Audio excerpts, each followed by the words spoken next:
Hello, everybody, and welcome to Sheboygan A's Baseball at Wildwood Park. My name is Jordan Lorenz, broadcasting intern for the Sheboygan A's, joined alongside Mike Martin as we will bring to you a doubleheader. That's right, the first game here at 5, starting a little bit late, but better late than never, as we have 4 games coming to you in the next 2 days here from Wildwood Park. The A's coming in on the season with a winning record. Their only loss came to Appleton. Other than that, they beat Manitowoc, Kewaskum, and Ashwaubenon, all pretty handily coming off the win. It was technically at Kewaskum, even though it was played here. Sheboygan was the visitor in that. So technically this is opening home weekend for the Sheboygan A's. They will get to host all 4 games coming up in this doubleheader. Taking the bump for Sheboygan is Eric Schmitz. We got to see him pitch in the first game of the year. That was against Manitowoc. He pitched 3 scoreless innings, did a great job in that effort, didn't give up a hit, struck out 6 batters in that opening game. That was a part of the play ball tournament. He takes the mound for the first game here for Sheboygan. As you see, they are in their gray jerseys here today. And Chicago, the Rippers, they're coming all the way from Arlington Heights. They will be in their red jerseys, and we will give you their lineup right now for Chicago as they get ready to take the field just momentarily after a few more pitches coming from Schmitz. The Rippers are led off by Mike Bowling, number 13. He plays center field. Greg Ludwig, number 33. He's their left fielder. Mike Kuda bats third. He wears number 0, plays in right. Dave Arnold, their cleanup batter, wears the number 99. He'll be playing first base. Julio Medina, number 25, over at third. Shortstop Joe Farrow, number 10. Tony Gaffino plays second base. He wears the number 8. Jake Mills is their designated hitter, wears the number 32. And guess what? Mike Martin bats in the 9 hole, the catcher, wearing number 11. But it all starts with Bowling. My favorite player for Chicago. Absolutely, and he bats in the 9 hole, so we'll see how he does. It's going to be very, very interesting here coming up from Wildwood Park. First pitch coming up. And it is cracked right out of the gate. Couldn't quite field it cleanly, and that will be a lead-off single for Bowling. Just getting by Harry Stout. Harry making a second appearance with the A's this year. CJ mentioned the other night that Harry missed a couple of games this year. That's more than he missed all last year. It really is. Nice Harry, to have him back in the lineup. Absolutely. He played a little bit with Kewaskum, played a few games there. He played in that Ashwaubenon game, the Play Ball Tournament Championship. But other than that, this is his first start at home for Sheboygan. Second pitch of the game is, yes, indeed, it is in there for a strike. 0-1 count at the plate is Ludwig, number 33. Greg Neese Ludwig looks like he's up a little bit at third, although Ludwig doesn't look like he's going to bunt. Now Neese moves back. Always good to be prepared. Greg Ludwig, an opening day for the Rippers back in April, hit 2 home runs as they played at home in Arlington Heights. We don't know a whole lot about this Rippers squad, but that is one of the things we do know. They played in a tournament in Las Vegas. They ended up winning that tournament. 18-3 was the final, and they beat the Fresno Grizzlies. They were 5-1 overall in Las Vegas, so they're playing around, and they'll be back in West Bend for the WABC Classic here in Wisconsin coming up in a few months' time. Count goes to 2-2. Harry is holding the runner at first, trying to keep him close, but Bowling looks like he wants to go, but held up on that pitch. Full count now for Ludwig at the plate. Schmitty doesn't walk many batters. He's usually around the plate, and wears that as a badge of honor, actually. As you say, at the payoff pitch, fouled back off, and we'll do it all over again. Schmitz last year with a 2.21 ERA in 10 games played. He started all 10 of them, had 2 complete games, pitched in 57 innings last year. This is 10th season with the Sheboygan A's. Full count once again. Got him to foul it back, another one. We'll do it all over again for the second time. Ludwig having a good at-bat. They say that when a batter up there falls off a lot of pitches, after a while the advantage starts to turn to the hitter because he's seen so many pitches and he's getting a little more comfortable. Hopefully that's not the case. Still very early in this one for Schmitz. Full count, and got him looking down low. Decided to take it was Ludwig, and that was the wrong calls. It's the first strikeout of the game for Schmitz.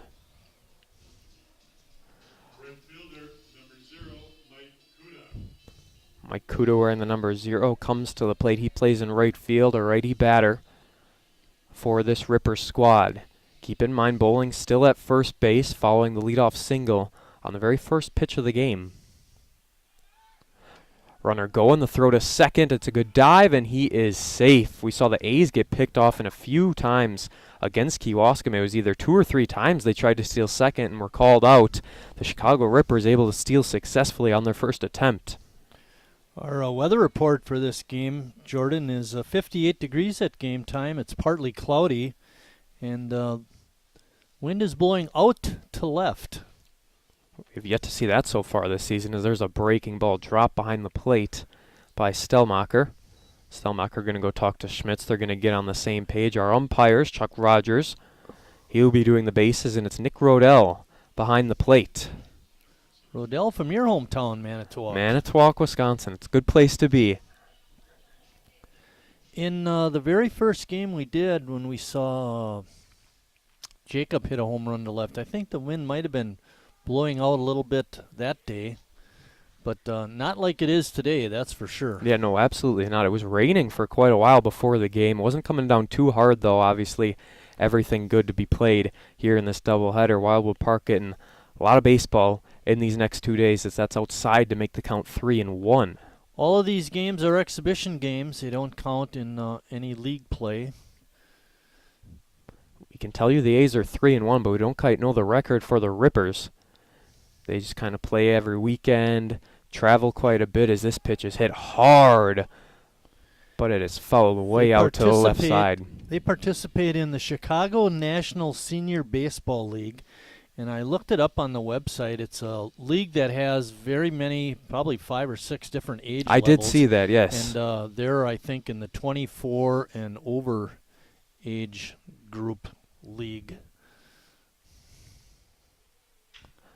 This pitch waits on a breaking ball. It's going to get through. They're going to hold up Bowling at third, though, so runners on the corners with just 1 out. Great job by Kuda putting barrel to ball, and he got it right through Neese over at third.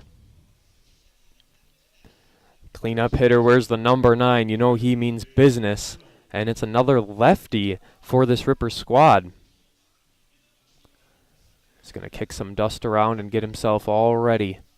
He's got Bowling at Dick third. Goldrich spent a lot of time getting those batter's boxes, and Arnold goes up there and starts scrapping away the lines. Just like that, half of the box is gone. Breaking pitch in there for strike 1 of the at-bat. Bowling at third, Kuda at first. Arnold plays first base for the squad. He's batting cleanup here, down 0-1 in the count. These Ripper hitters look awfully comfortable up there at the plate. Takes ball 1, 1-1 count. We got 1 out. Hey, we're 1 pitch away from getting out of the inning. It's into a double play. Just 14 players on the roster we were given for the Rippers. As this one, dare I say, ripped back to center, and it is gone. A 3-run shot for Arnold. Oh my goodness, Dave saw all of that one and went to the deepest part of the ballpark. It is a 3-run shot early. Schmitz gives up his first earned runs of the year. Walker went back on it, and he stopped running after about 3 or 4 steps. He gave up. See, it was going way out. Schmitty not used to that kind of hits. Absolutely not. He didn't give up a hit in his first 3 innings of the season. He gave up a leadoff hit here, then gave up a hit to the third batter and a 3-run shot to Arnold. Julio Medina now at the plate, and he takes strike 1. Schmidt's going to try and get back into the groove. Only down 3 runs, but it is a 7-inning game, so less time for Sheboygan to come back as he takes a ball inside. Yeah, you don't want to get behind in a 7-inning game. Not that you want to ever get behind, but right. In a 7-inning game, it's even more critical because you only have 7 innings to work with. Be interesting to see what the Chicago Ripper pitcher is like. Ground ball over to Harry. And there's an argument at the plate by Medina. I think he thought it was foul and bounced off the plate. It was not. He's actually going to be out as Stelt taps on first base. He might have thought there was catcher interference. That could have been the usually what argument as happens well. on something like that. But either way, he is out. 2 outs now in the inning, as we're going to see the shortstop come to the plate. Joe Farrell. Joe Farrell is number 10. On our roster here, Farrell, one of the 2 rippers without a number. We can confirm he wears the number 10. As second pitch up high for a ball. Schmidt's working very quickly at the plate. No Schmitty likes to wasted work motion. quick. He's when you're confident on the mound, Jordan, it's easy to work fast. It's a lot of times when you get pitchers that aren't very confident, they're the ones that are walking around the top of the mound and looking for the sign and just waving it off. And but Schmitty's pretty comfortable up there and took a hack at a high pitch and then a check swing basically at the low pitch, evens the count at 2. 2 balls, 2 strikes to get out of it. Only down 3, and no, just missed. Breaking pitch just stayed up a little bit. That was a great pitch from Schmitz. I think he had the batter fooled. He did not expect that one bit. Now the full count. Takes a crack at it over to short, fielded off a hop, and it will be over to Stelt. And the A's get out of it. Down 3 runs, though, as we head to the bottom half of the first. Air conditioning, keep inventing new ways to make you comfortable. Carrier, turn to the experts. For your heating and cooling needs, call Advanced Comfort Systems, Sheboygan's only Carrier factory authorized dealer.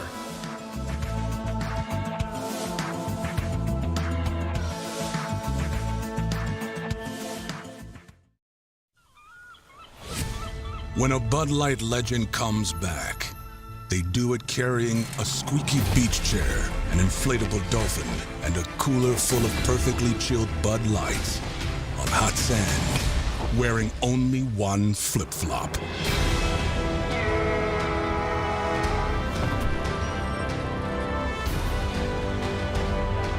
Welcome back, Bud Light legends. It's time to take summer by the coolers. Wingism number 1, the Flavor Saver.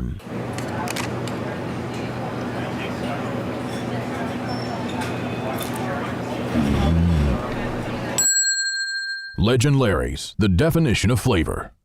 Wingism number 2, the Joker. Then her dad walked in. Dude, we're done eating. Use a napkin. Serious? Yeah. Are you serious? Yeah, I'm serious. Why so serious? Legend Larry's, the definition of flavor.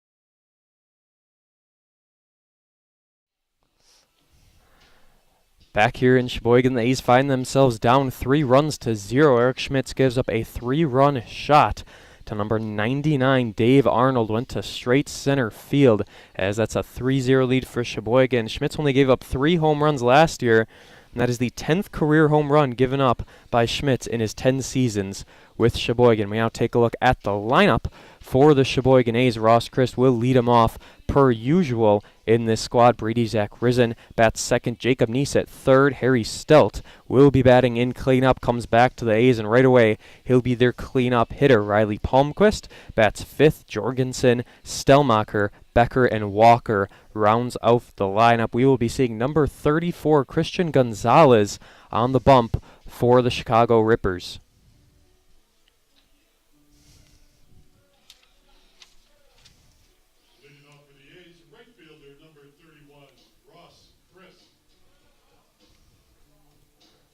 Ross Christ, the lefty, going to take things first from Gonzalez. The A's will be interested to see what he's able to throw.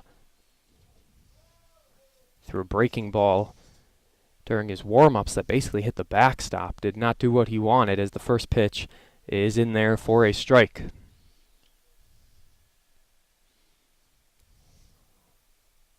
One count to Ross Christ. As it's going to take a while for these A's batters to get used to Gonzalez, as they see what he's able to dial up, and the count now even at 1.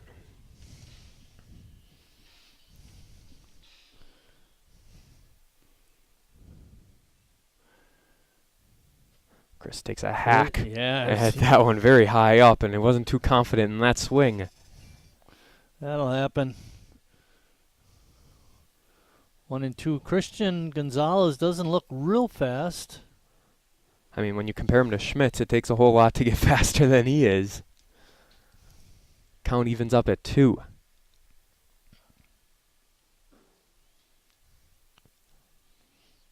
Gets the sign, says yes. On the 2-2, here it comes. Outside, the count is full.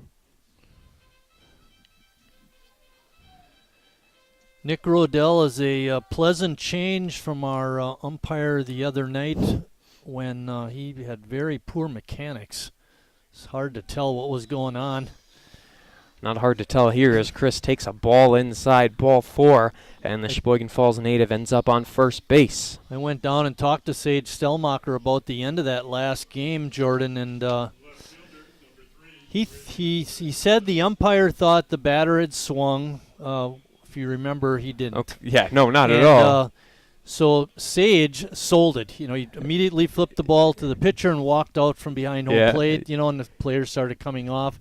And the umpire still really wasn't very emphatic He was about confused. what happened. And Sage himself admitted, yeah, I was trying to sell it, and he did. It worked. That's really all that matters. It was a very odd end to that Kewaskum game. The A's were up by 4 runs anyway, so not like it was a make-or-break moment, but still confusion all around to end things on Thursday night as the count is 2-0 right out of the gate to Zach Risen. Bill, you could actually keep the window closed today because you can see what the umpire is signaling. I don't blame you. Sounds like a good idea. We might have fresh air on this end, too. Nick's a good umpire. His dad's a good umpire, so He learned from the best. apple doesn't fall far from the tree. 3-0 count, red light is given. It's inside anyway, ball 4. Back-to-back walks from Gonzalez, and the A's found themselves down 3-0. But Jacob Neese, you remember the Manitowoc game, hit a 3-run shot in the first inning. He was the MVP of the play ball tournament. He's got a chance to tie the game with one swing of the bat.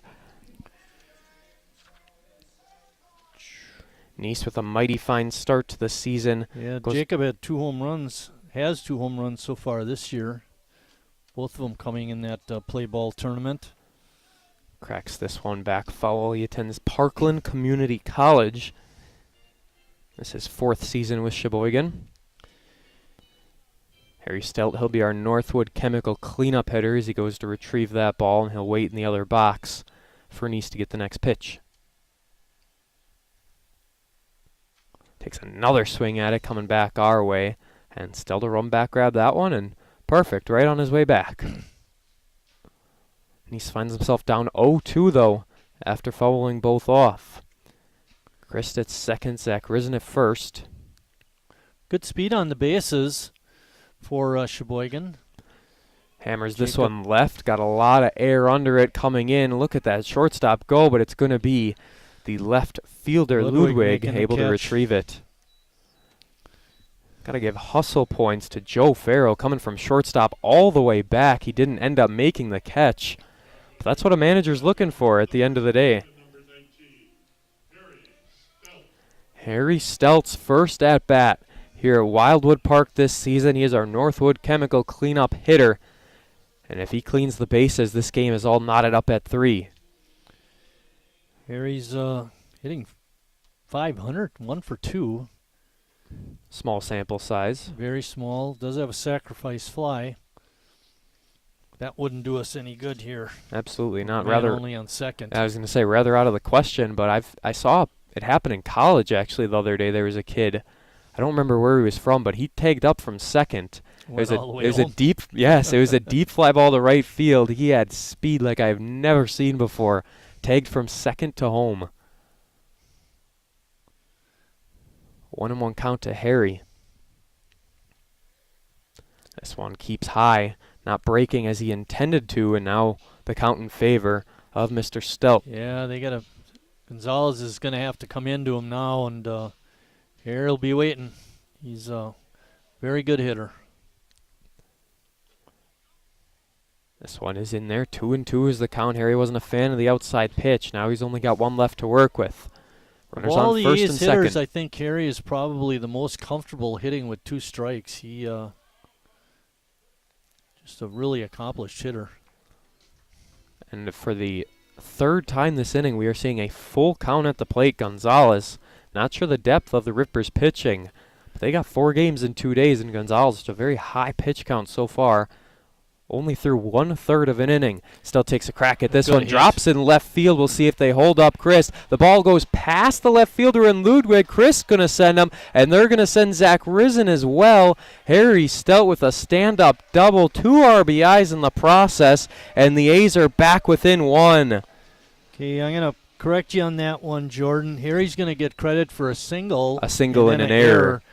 And you'll get 1 RBI. The second run scores on the error. So Greg Ludwig had trouble fielding it over in left field. And it went past him, and the speed from Zach Risen, able to go from first to home, and the A's are now within 1.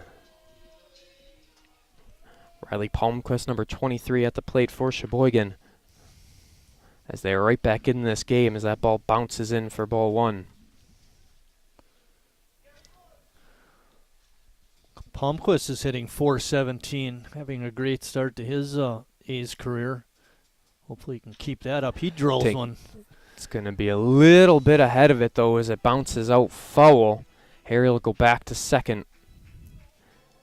Great job seeing the ball by Palmquist.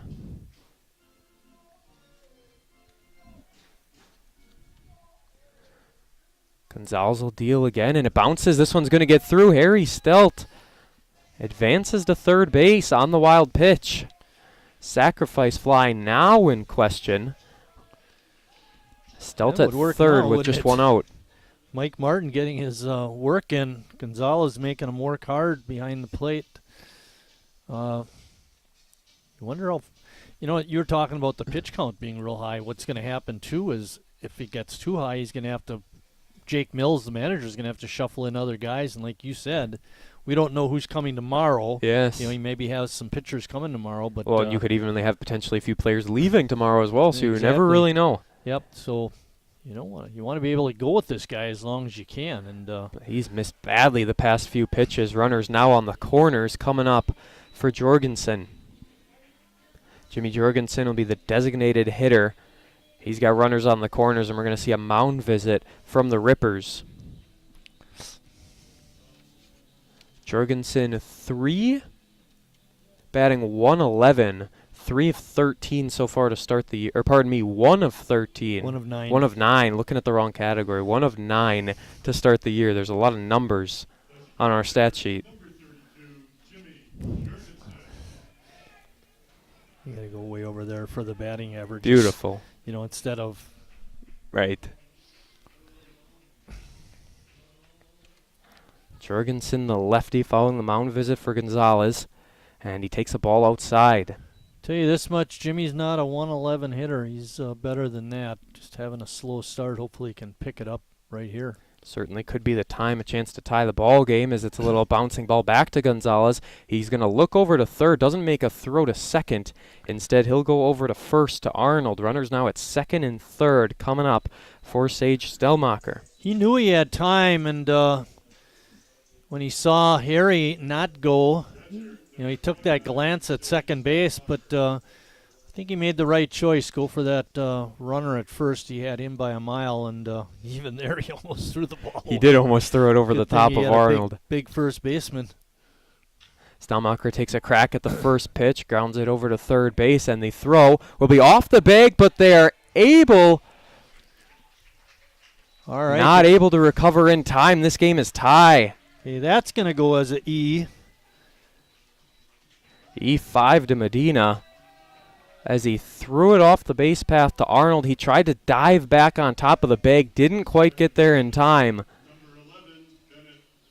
Bennett Becker with runners on the corners as this is a 3-3 ball game. The A's with just one hit, 2 errors against the Rippers, but we're tied at 3.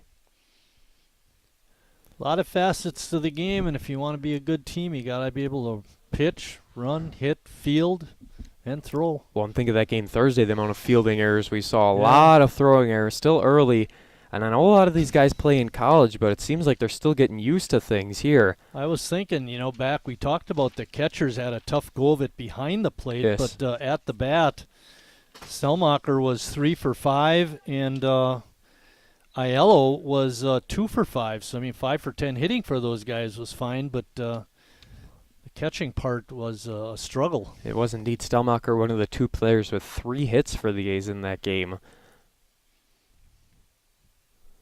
As the 1-1 count, throws it inside. This one going to drop and scoring on the wild pitch.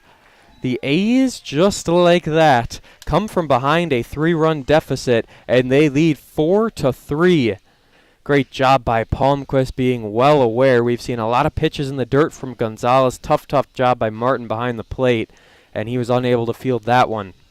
Most base runners, when they're on base, they'll take an initial lead, and then when the pitcher throws the pitch, they'll take a secondary lead.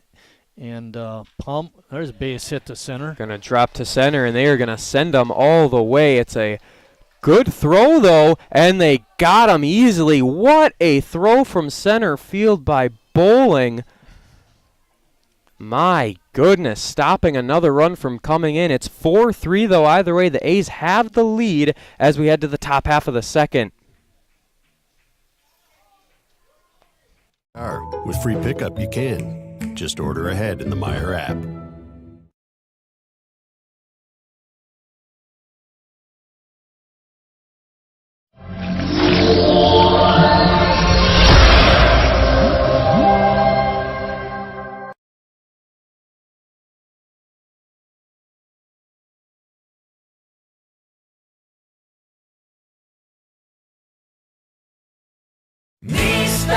The great taste of Sheboygan. What does it take to stay in business for 75 years? It's not only featuring USDA choice beef. It's not caring about every single one of our 30 varieties of bratwurst. Nope. After being family-owned for 3 generations, we've learned it's about you. At Miesfeld's Market, we give back to the community, and our customers always come first. Since 1941, we've been feeding our neighbors, so come by and see what we've got today.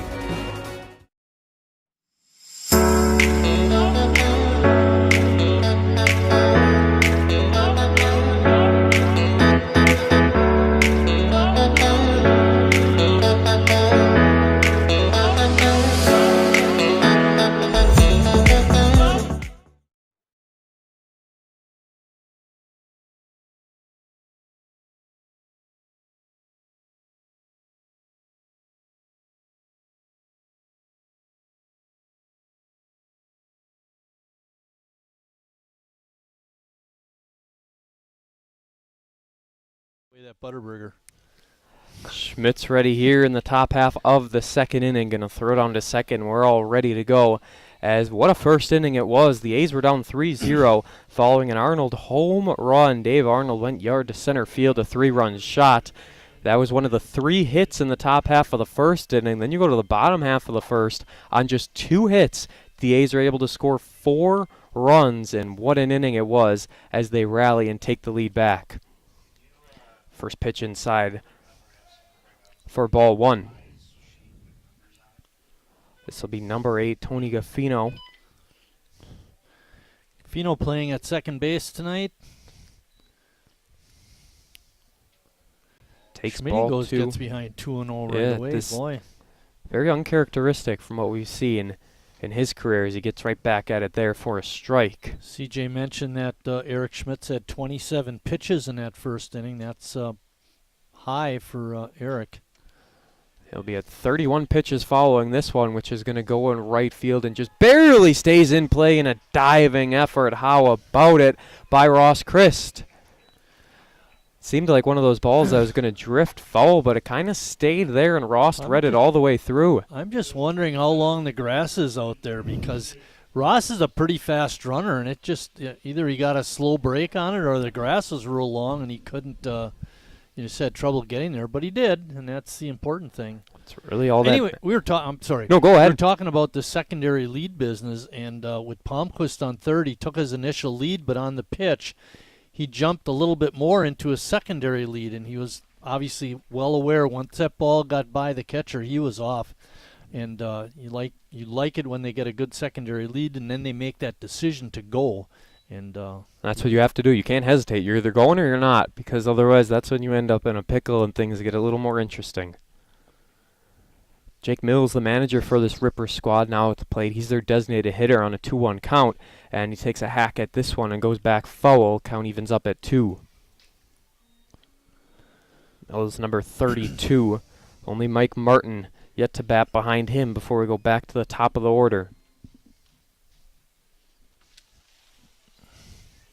On the 2-2, just misses outside, and a lot of full counts in this game for both teams, Gonzalez and Schmitz. Pitch count raising by every at-bat. We are seeing some battles as the payoff pitch to Mills, a swing and a miss. Good fastball by Eric Schmitz. Flew it right past Mills. Second strikeout for Eric. Mike Martin had a very busy bottom half of the first inning. Few balls went past him, scoring a few runs. He had a tough job catching from Gonzalez, a lot of bouncing balls. Now he gets to face Schmitz as there's a foul ball right back at us. 0-1 count to number 11. 2 outs in the inning following the diving catch by Ross Christ over and right, and the second strikeout of the game from Schmitz. As that is a check swing, Schmitz going to get it in time and field it cleanly over to Harry to end things in the top half of the second. A 1-2-3 inning, much better for Eric Schmitz as we head to the bottom half. January, February, into March and April. Same way through. Every single second, every minute, every hour. All the whole year through. It is intense right here. Monday, Tuesday, Wednesday, Thursday. Friday, Saturday, Sunday, Monday, Tuesday, Wednesday, Thursday, Friday, Saturday, and Sunday.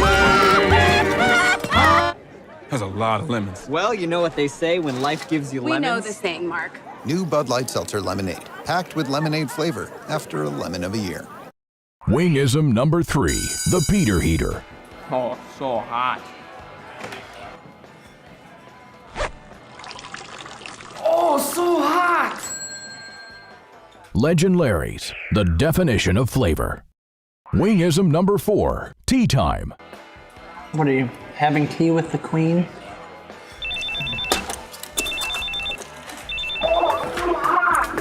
Hello. Nice. Legend Larry's, the definition of flavor.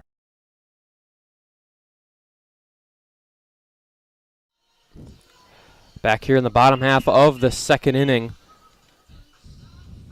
Sheboygan A's with their 9 batter. Gus Walker, the only player not to bat in that first inning. 8 players got around for Sheboygan as Gonzalez a little slow to get out to the bump, but he'll get there regardless and he'll get ready to go. As for Sheboygan, this squad, they have these doubleheaders this weekend. They're at Green Bay for their first Wisconsin State League game. That game also counts in the league of the NEW. And then a non-league game coming up on Wednesday at Manitowoc. My stomping grounds, worked for them the past 3 years. The only time the A's are home next week is next Thursday.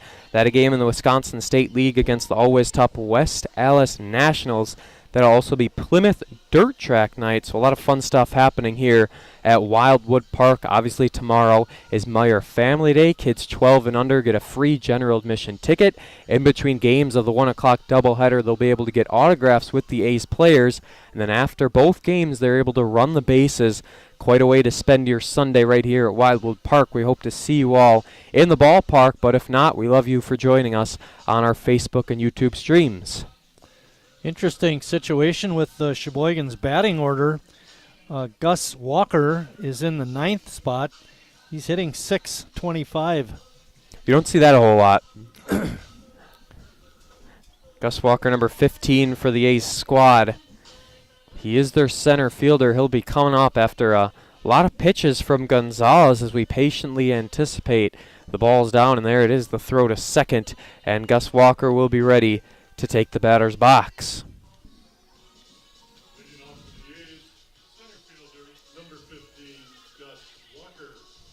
Gus Walker going to try and expand on what the A's did back in the first inning. Even though they only had 2 hits, they were stringing a lot of things together, which is a great sign. Walks were a killer for Gonzalez. He walked 3. All 3 of them scored. Among Gus Walker's 6 hits, he has a double. He was caught stealing once, but been doing a good job. As he cracks this one back, will be a base hit if it drops. No, a diving effort. Oh my goodness, Ludwig makes up for the play where he wasn't able to field the ball cleanly in the first inning, gave up 2 runs out of it, now makes a diving effort to stop the play of Gus Walker. He was robbed. Yes. I thought surely that one was dropping. You know what I thought? He dived to stop the bounce from getting past him. I didn't realize he caught it in the air. There's a very clean dive as Ross Chris back to the top of the lineup takes a hack at the first pitch. And the first base coach, not able to field it cleanly, will reset and get ready for an 0-1 count. Didn't take long to get back to the one spot, the leadoff with Ross Christ. He had walked back in that first inning. Going to try and put together another quality at bat as he fouls off the first 2 pitches he sees. Also want to mention Ross making a real fine catch just in foul territory down the right field line. 2 diving catches. That was the second out of the inning. First out of the second inning. Good on defense and a good hitter. Ross also has seen considerable time at second base over the years. Ross Christ can do it all with this A's program. Sheboygan Falls native. As 0-2 goes to 2-2 real quickly. The last 2 balls not fielded cleanly behind the plate. There's a lot of pitches that seem to be getting past the ripper catcher. Well, and they're difficult because they bounce like right at the plate. It's either right before or very soon. They are very, very low pitches. They seem to be bouncing and really throwing them off. Obviously, with no one on, not a whole lot to worry about. But as I said, another ball low.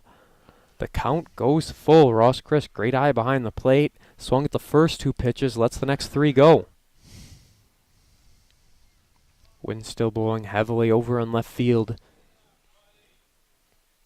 As now Chris will take this one, going back to Ludwig, going back, and makes the catch. Had to make a little jump forward at the last second, but he did nonetheless, as he records the first 2 outs of the bottom half of the second. Well, Gonzalez is definitely not fooling the A's hitters. They're right on him. Better to let him hit the ball than walk him. Brady walked his first time up. Jordan scored a run. See if we can get a 2-out rally going. That pitch hits the outside corner, to the dismay of the A's fans in front of us. Call by Nick Rodell. It's a foot outside. That's the direct quote from the fan in front of us as he fouls it off, and now falls behind 0-2, as did Ross Christ in the last at-bat. These A's are battling at the plate. They're not swinging at a whole lot of garbage.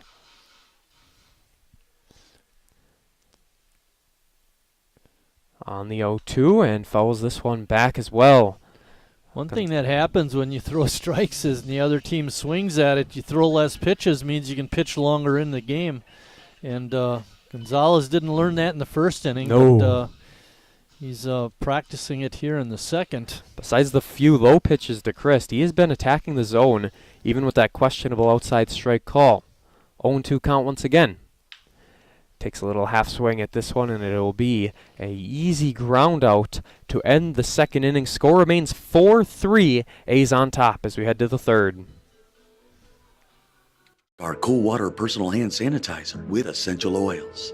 Our thoughts and prayers go out to everyone affected by COVID-19. At Northwoods, we're protecting you through this pandemic and the next.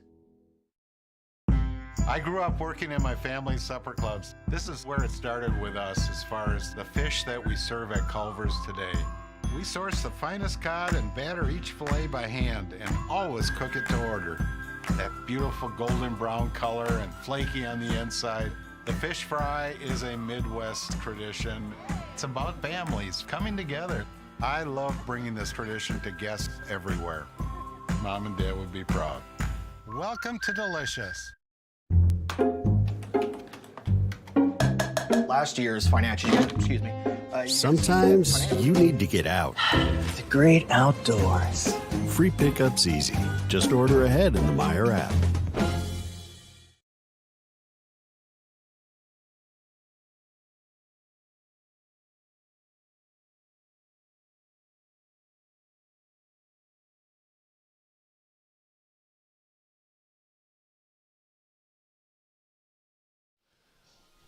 '50 festivities going on in front of us, getting that wingspan worth. Always great to see as Schmitz will get ready to deal once again in the top half of the third. His only pitching appearance this year was a 7-inning game against Manitowoc. He went 3 innings in that one. 27 pitches in the first inning for Schmitz, but now we look to see if he can rebound after a beautiful 1-2-3 top half of the second. See how Eric does with the top of the order. He didn't have much success in that first inning.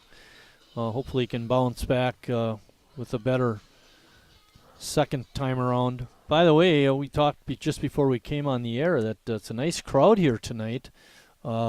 Weekends are generally a hard sell for customers, but especially a holiday weekend at that. And yeah, exactly, and a holiday weekend at that. A bunch of non-league games going on, but a great chance to see some baseball. Beautiful weather as he went to bunt the first go-around, then pulled back. It was a strike. This next pitch is a ball. Bowling listed as number 13 on our roster, but he's wearing the number 12 at the plate. The lefty, the leadoff man here in the top half of the third as the count goes to 1-2. Good breaking pitch there by Eric.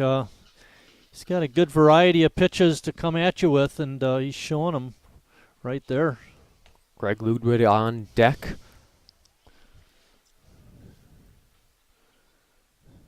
2-2 count to Bowling. As he's a little late on this one as he fouls it back. He just kind of flirted with the idea of a bunt in his first pitch he saw. Now with 2 strikes, obviously that out of the question. Middle infielders are back. Schmitz Field's misses. almost touching the grass. And Schmitty goes full again. Hasn't walked anybody yet, but he's had a number of 3-2 counts. This one fouled up high, and it's going to go back behind us. Still waiting for that loud sound I hear all about up here, but we've yet to get one so far this summer. Don't talk too much about that. All of a sudden we'll start getting a whole slew of them. I'm waiting. Payoff pitch on a full count, swing and a miss. Stellmacher able to hang on the foul Tipped tip. it back, yes. And that'll bring up Ludwig, who gave up 2 runs back in the first inning with his left field work. He couldn't field the ball cleanly off a hop. Went right past him. 2 runs, Crossed and Zach Risen both scored. But then he made a diving catch in the bottom half of the second, basically making up for it. 2 of the 3 outs were due to his fielding over in left field as the ball bounces in for ball 1. Then he had another catch later that inning that was over his head, and he was able to get back in position and make a nice grab. Swing and a miss will make the count even at 1. Can't always go by first impressions. You know, that first impression, boy, what a lousy left fielder. But, it woke him up. It was a wake-up call, that's for sure. Gives up 2 runs, then makes 2. Now he's going to crack this one. Stays fair, and that's going to get through Chris, and he's going to go to second, and it will be a stand-up double for Ludwig.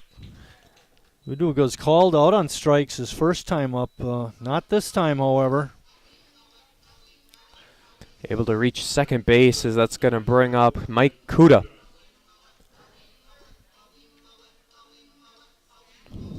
That means single. Kuda reached in his last at-bat. I was trying to figure it out, and I was like, oh, okay, I see. Everybody has their own system. Everybody does it score. differently.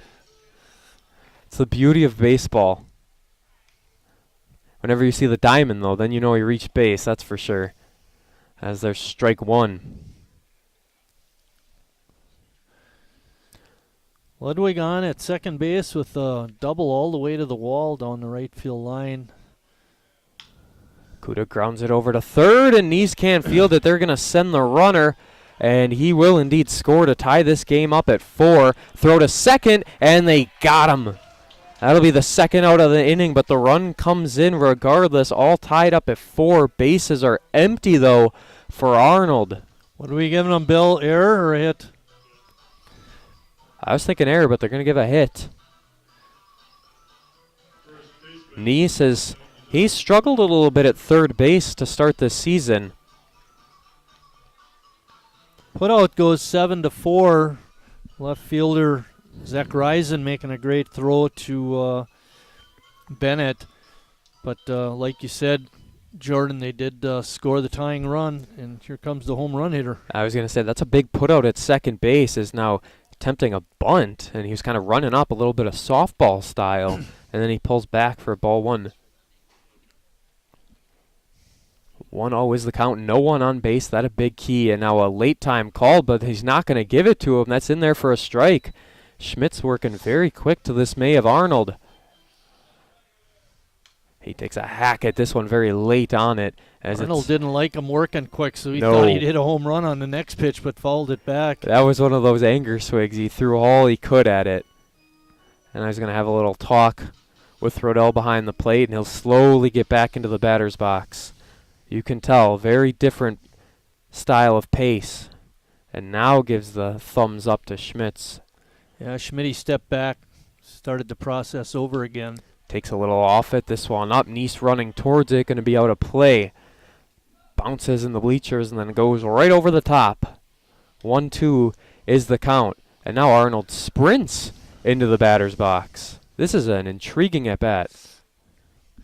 Schmidt was ready to pitch before his Well, third now we have a baseman was late ready. time called again. Well, he didn't call. He had time called on the foul ball and never put the ball back in play. Schmidt wanted to pitch, and his third baseman Neese wasn't ready, and Rodell kept the timeout sign up. This is quite the AB as he takes a hack at this one. Very shallow, though, compared to his first at-bat, and it will drop into the glove. But the big key is this game is tied up at 4 as we head to the bottom half of the third. I've never really been into this sappy, corny, mushy garbage. You know what? I'm going for it. You are completely and utterly Awesome. Great. I'm glad you showed up. in my life. I could never get through this world without you. You are really close to my... Heart! I think I'm about to cry. You better not. Every single time I... Get down, get down! There you are. You always have... My back, my back. I'm so glad you're alive. It's like all these tiny little things... Yes, things. ...are serious and kind of important. You gotta hold it like a baby bird. And... Please be quiet. Listen. You hear that? That's a little something I like to call Friendship.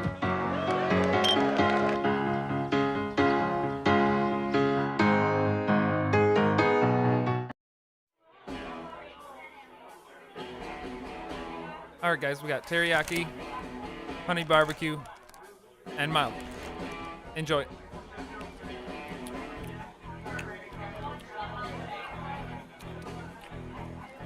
All right, DOA wings, hottest on the menu. You got a problem?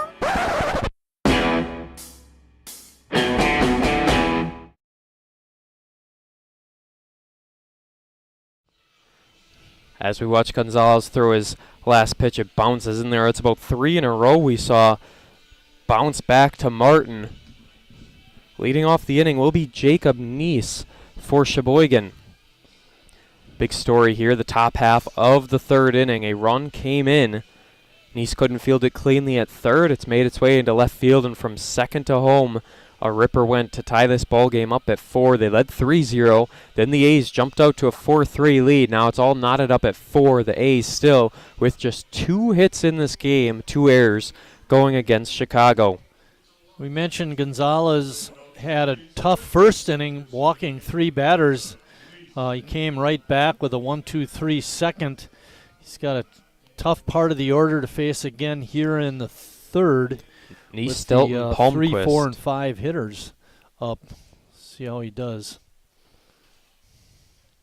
Stelton, the on-deck circle, as the first pitch of the inning is in for a ball. What was nice was after that 3-run homer to have the A's come right back and score 4 in the bottom of the inning. They didn't waste any time, even if it wasn't all to their credit. They were taking advantage of the mistakes from the Rippers, and that's all that matters. Count goes to 2-0. Our Northwood Chemical cleanup hitter due up after Nice. The 2-0 pitch. Hacked back foul, a little bit late on it, caught the bottom of the barrel. Yeah, exactly. Got that one right. A little bit late. Didn't catch it on the barrel part. One thing we know about Nice is he's going to battle at the plate, and he's still got a hitter's advantage with the 2-1 count. We can talk all about his beautiful start to the year in the play ball tournament, as it's now a 3-1 count. 4-4 ball game in this 7-inning affair. The first of 4 coming up this weekend, and just missed down low. Great AB from Nice to bring up the Northwood Chemical cleanup hitter, that being number 19, Harry Stout. For Jacob, that's his second walk of the season.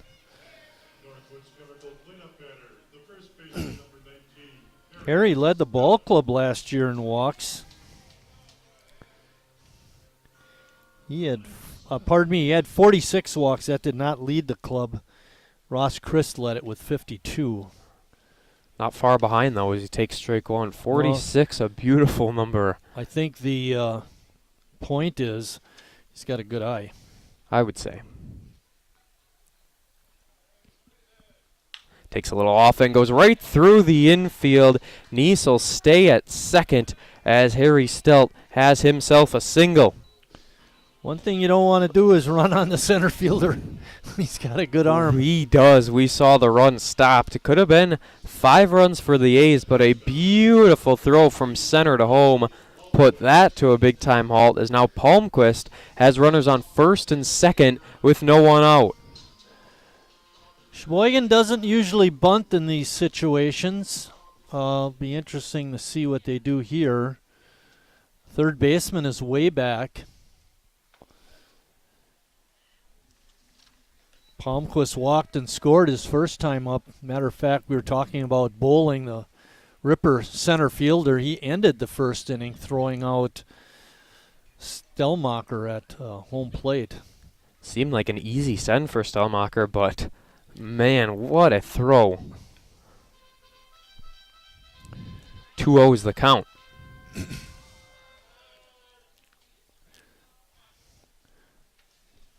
Runners on first and second, no outs. As he cracks this one into the gap, and it will indeed send the runner home. They'll just send one, though. Stelt going to stay at second. Now he's actually going to go over to third off a wild throw that wasn't stopped by the cutoff.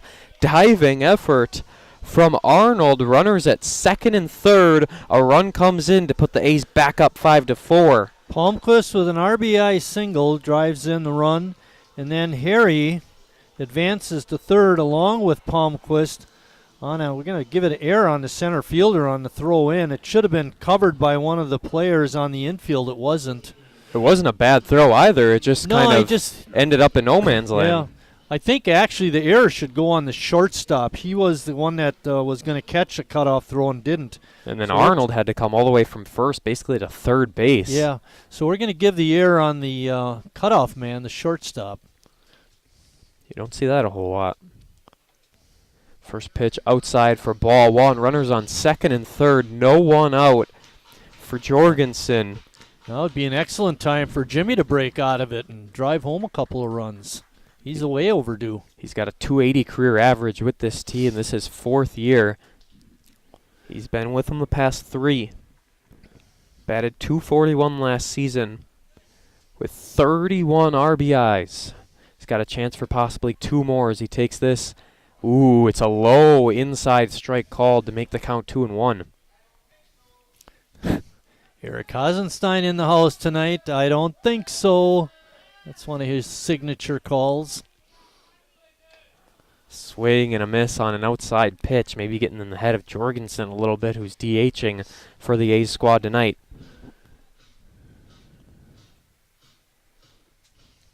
Jimmy, a big guy, has a lot of power. 6'4", 225 he's listed as. As there's the pitch, it's going to be fouled back, might be coming towards us. Oh. Seemed like a golden opportunity, I was but waiting. It went over all the way. My heart rate started to rise. I was waiting for the big noise, but I can there hear was it over none. here. The heartbeat. I hope not. Swing and a miss. They'll get him on strikes.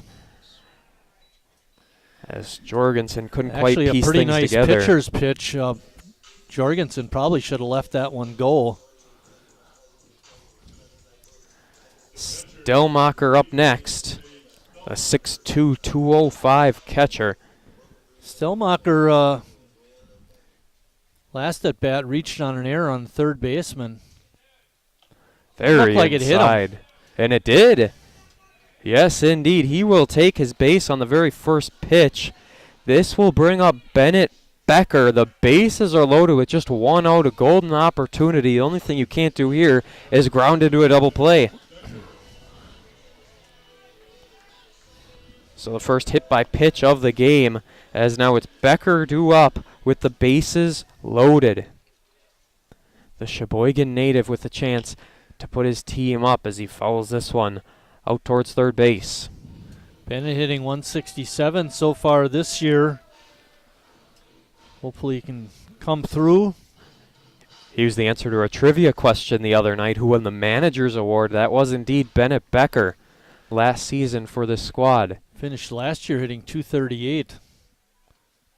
He had a big-time game last year. Went 4 for 4, 2 RBIs, 2 runs, 2 doubles. That is best game of the year, as there's now 1 ball, 1 strike, 1 out in the bottom half of the third. The A's jumped on it, got a run to match the run of the Rippers. It's still a 1-run lead for Sheboygan, but they're hungry for more as there's a ball high. Great save by Martin behind the plate. We've seen a lot of low pitches bounce past him. This time he has to get up from his crouch and retrieve a high ball too. Yeah. Gonzalez still not real sharp tonight. Very 3-1. inconsistent He's as got to well. come in there now. He has no choice but to go to Becker. Walker, the 9-hitter for Sheboygan, is up next. That will be Gus Walker. Bennett Becker now at the plate. Bases loaded. 3-1 count. And it takes inside. A run comes in. It will be 6-4 Sheboygan as Harry Stelt touches home plate. The bases remain juiced. Just 1 out in the inning. And now it's time for Gus Walker to make a statement. Well, we mentioned last at bat that Walker was hitting 625 coming into the game. He hit the ball hard to left field. Ludwig made a diving catch, and let's see if Gus Walker can keep hitting the ball hard like he has. You know, that's in the back of his mind as he got robbed, and he takes a mighty fine swing at this one, but falls behind 0-1 in the count. Walker, the center fielder for this team, as the A's are now up 2 runs. Still hunting for more as that pitch is outside for ball 1 of the at-bat. Still just CJ, 1 do you out. have a number on Gonzalez for a pitch count kind of thing?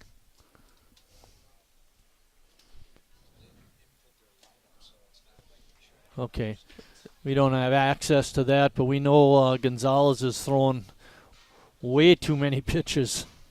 Second inning wasn't too bad, but you combine the first and third here, and boy, have they certainly added up. Walked 5 in the game and hit a batter. Struck out just 1, I think. Struck out just 1 batter. That's right. But that he's was got in this a inning. 2-2 count here on Walker. Hopefully he can come through. It's a chance for Gonzalez to make a statement. 2-2 count, and this one's going to be in the gap. They're going to send Tuno. They're going to hold him up at third. Once again, the bases remain loaded, but another run comes in off the Gus Walker RBI single. Good third base coaching by Moyer, not taking a chance, sending that runner off a second, Stelmacher. Yeah, you only got 1 out, and you got the top of the order up. You might as well let him hit. Absolutely, no choice. Or pardon me, don't want to put yourself in a bad situation, so why not just hold him up there, as it's now time for Ross Christ to do battle at the plate. A .319 career average with the Sheboygan A's. Ball 1 is inside. You know what really is unfortunate is Walker is 1 for 2 in the game and his batting average is going down. Yes, it is. You don't see that a whole lot, but when you're hitting 600 on the year, that's the only way it can go down. Another pitch inside. It's 2-0 on Christ, and we had mentioned he led the club in walks last year. He's got a very good eye. He hit 300 as well. As he takes a crack at this pitch, it's going to be deep into center field. Kind of a miscommunication. Center field going back. It's going to drop. The A's are going to send 1 run. They're going to send a second, and they're going to hold up the third, though. Great throw. Catcher wasn't really ready for it in Martin, and there's going to be a 2 RBI hit for Ross Christ. Runners at second and third, as it's now 9-4 A's. Still just 1 out in the inning. Big miscommunication with Ludwig and Bowling. Yeah, Chris gets a 2 RBI double. And, you know, you had mentioned, you asked about when Stellmacher got thrown out at the plate in the first, if he was hustling all the way. He was on that one. But Becker pulled up a little bit coming home. He wasn't expecting that throw to be that close. I don't think Martin was expecting it either, because he just kind of looked at the last second. The ball ended up in his glove. It's now Brady Zach Risen with runners on second and third. Chance to blow this game open. 9 runs on 6 hits for Sheboygan. This has Walker's been a huge third inning. And Christ is on second. Probably the only good thing for Walker, or pardon me, Christian Gonzalez, is that now he has first base open if he walks a batter. He does have that option if he wants it, as there is a foul off back for Zach Risen. I think you mentioned there's still only 1 out. Zach Risen is the 9th hitter of the inning. Sheboygan pouring it on here in the bottom half of the third. Given the way Chicago seems to swing the bat, the more runs, the better. I don't think 2 runs would have been enough to win this ball game. Yeah, definitely not comfortable enough, but now you got 5 and a chance for 6, 7. You can get a whole lot more. The damage is still that would be far really from nice. done. Yes.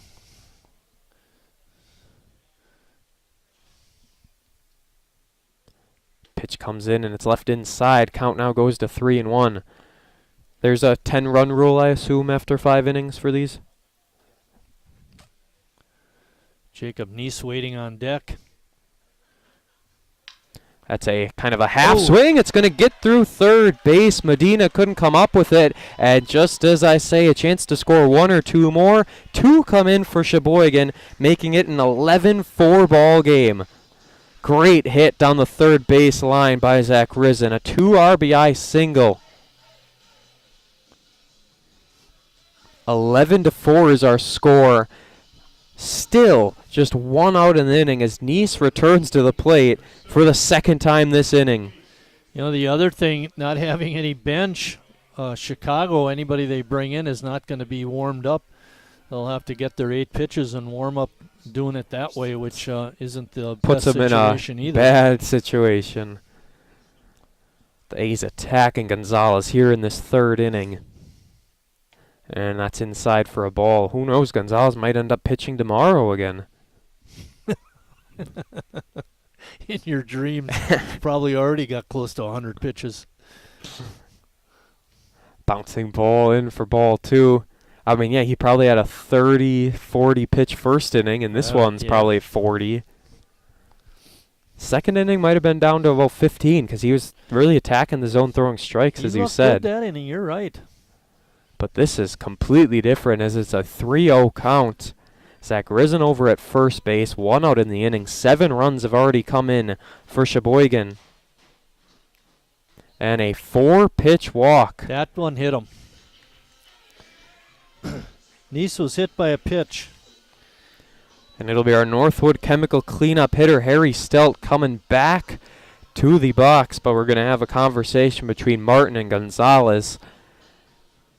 As now certainly it's all a mental thing. He has not been able to throw strikes for a while, and when he does, the A's are absolutely crushing him. Jake Mills is going to be pitching.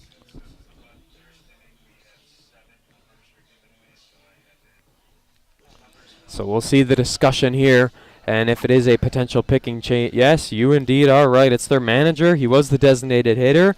But now it's going to be number 32, Jake Mills, taking the mound for Chicago.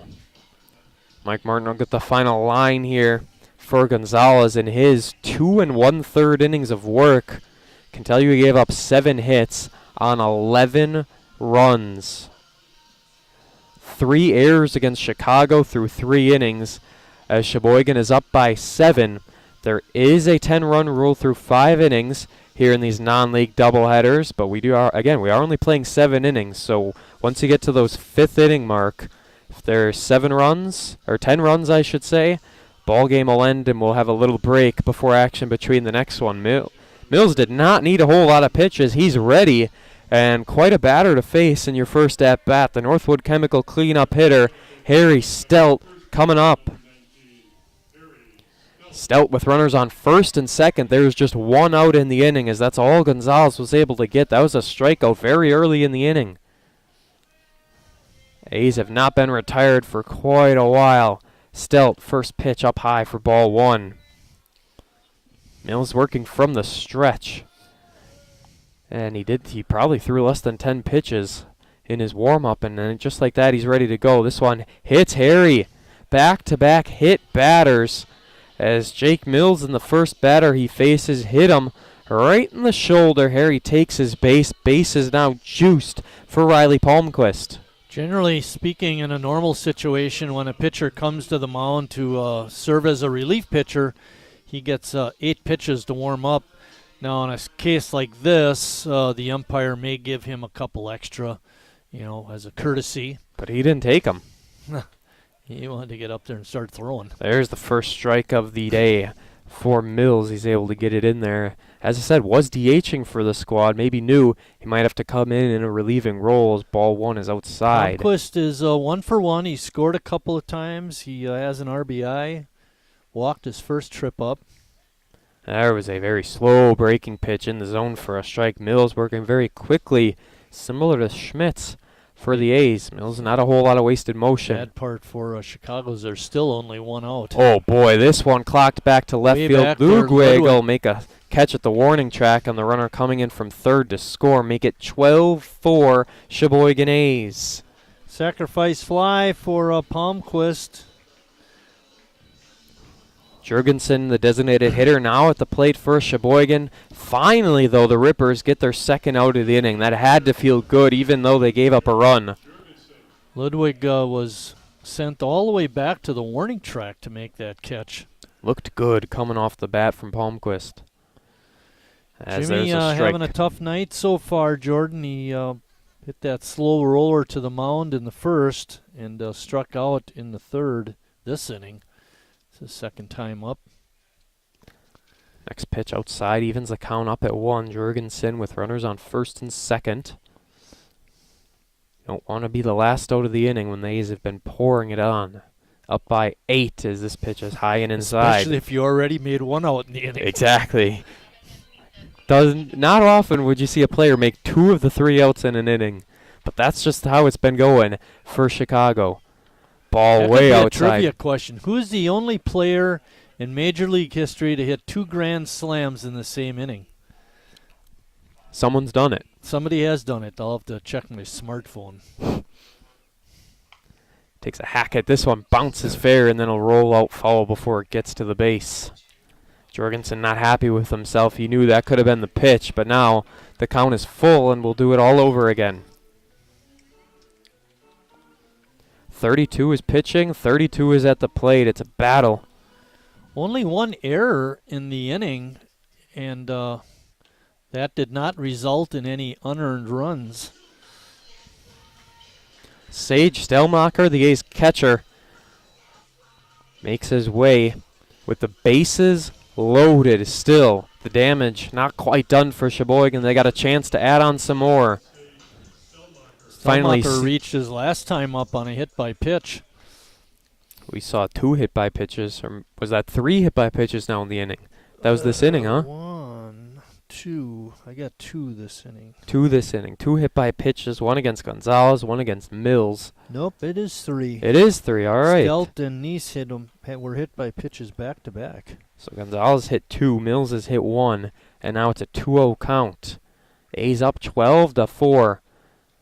Obviously, the number to get to would be 2 more runs to put it at 14, but obviously that means that the A's wouldn't be giving up any runs in the next 2 innings. Great pitch here as he takes a hack at it. It'll go over to second, throw to first. Yes, indeed, is caught cleanly. That'll end things. An 8-run third inning for Sheboygan. We head to the top half of the 4th. Sheboygan A's 12, Chicago Rippers 4. Air conditioning, keep inventing new ways to make you comfortable. Carrier, turn to the experts. For your heating and cooling needs, call Advanced Comfort Systems, Sheboygan's only Carrier Factory authorized dealer.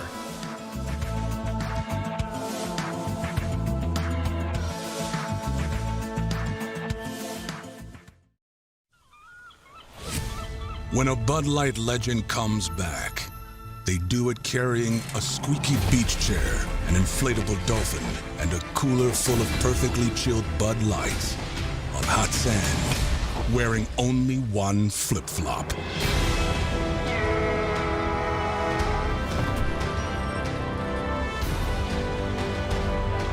Welcome back, Bud Light legends. It's time to take summer by the coolers. Wingism number 1, the Flavor Saver.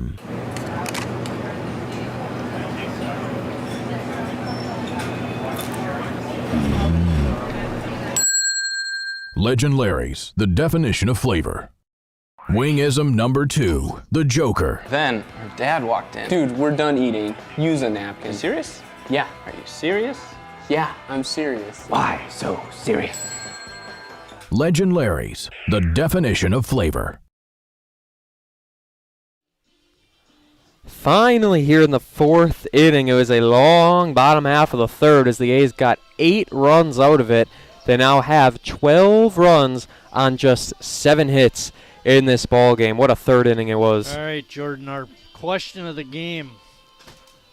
We talked about this the last half inning with the A's scoring 8 runs. What major league player hit 2 Grand Slam home runs in the same inning? I have no idea. It's not Mike Casper. No. No. We'll give you that answer a little later in this half inning.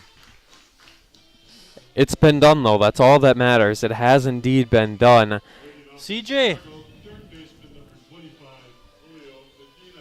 CJ doesn't know the answer. That's why he's ignoring He's ignoring you. He's acting... Hey, we don't want excuses. We want results. Schmitty still dealing. Strike 1 to Julio Medina at the plate, the 5-hitter. Bill, tell CJ the question, and we'll see if we can get an answer. Thanks, Bill. 2 grand slams in 1 inning.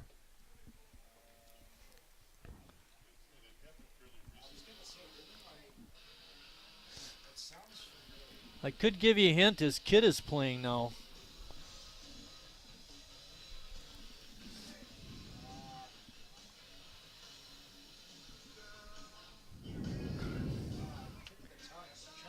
Happened in April 23rd, 1999. He was the Cardinals' third baseman at the time.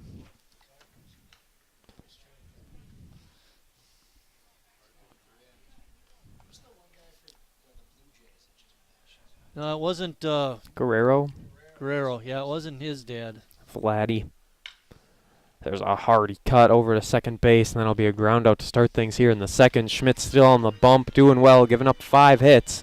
But 4 runs have come in, and that's the big thing. 4 earned runs against Schmitz. We talked about Bennett Becker and his play in that last game, and you mentioned he was part of our trivia question.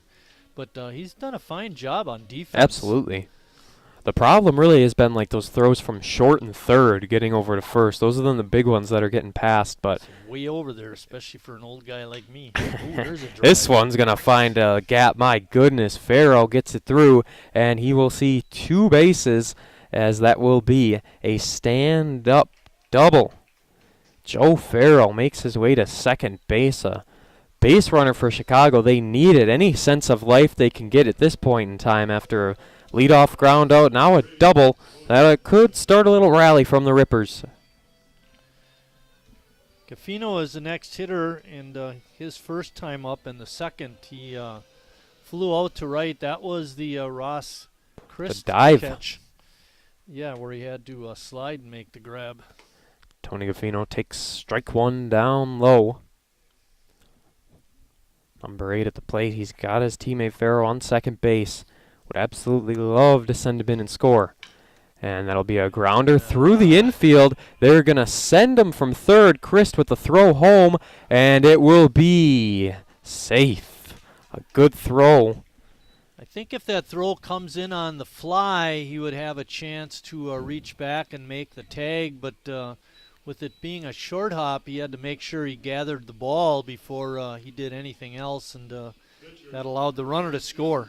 Farrell with some good speed as well. That definitely helped. It was a great throw from Chris, but at the end of the day, a run comes in. Score now 12-5. We'll give you the question once more, and then we'll give you the answer for our trivia for this ball game. The question was, what Major League player hit 2 Grand Slam home runs in the same inning? His son, Fernando Tatis Jr., is playing, but it was the dad. Fernando Tatis did that in 1999. There you go. For the St. Louis Cardinals. 2 years before I was born. Oh, great to be that young again. Did I age you with that one? You did. That's all right. I'll take it like a man. Absolutely. It's all you can do. Nothing else to be done.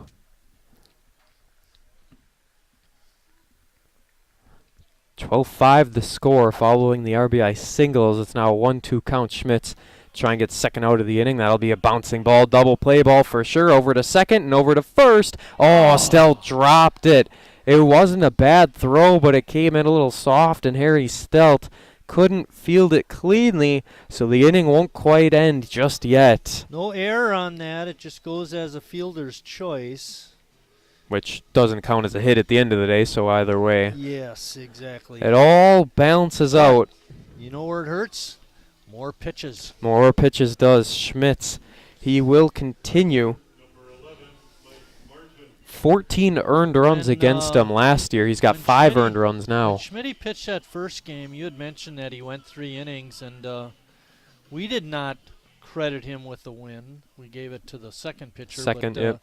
The Sheboygan A's organization credited Schmitty with the win, so he does have a win on the season. He pitched those first 3 innings, and then it was 2 innings of relief following that. It was 2 innings of relief and then 1 inning of relief, as this one's fouled back. But, I mean, it gets a little questionable. You know, you got to go 5 innings in a full game. How long do you have to go in a 7-inning game? And well, that's what Schmitty said when I was talking to him after the game. He says, well, then you should only have to go 4 if it's a 7-inning game. And I said, well, you can do that, but you only went 3. You only went 3. This one will be over to Becker. A chance to beat it out, but he does not. Stell fields this one cleanly. That was an awesome play, barehand. Barehanded, chucked it right over there. All he could really do at the time. 12-5 now the score as we head to the bottom half of the 4th. With free pickup, you can. Just order ahead in the Meijer app.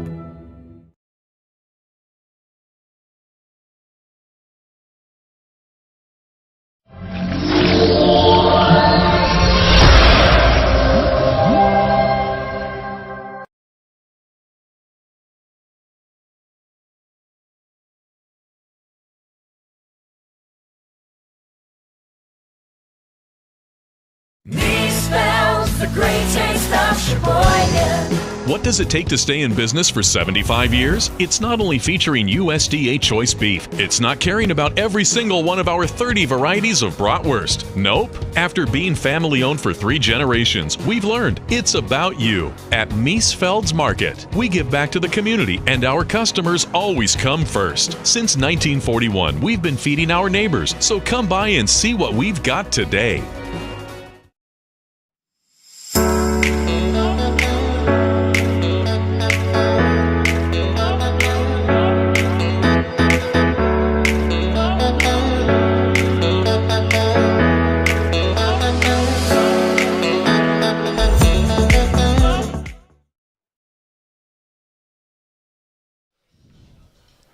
Mr. Martin, I have a trivia question for you. Coming up, Sheboygan A's trivia. Eric Schmitz, obviously pitcher for the Sheboygan A's. He's been with the organization quite a while. How many times has he stepped in the batter's box? How many at-bats does he have in his A's career? Oh, I'll say 0. That is incorrect. He does have a few at-bats.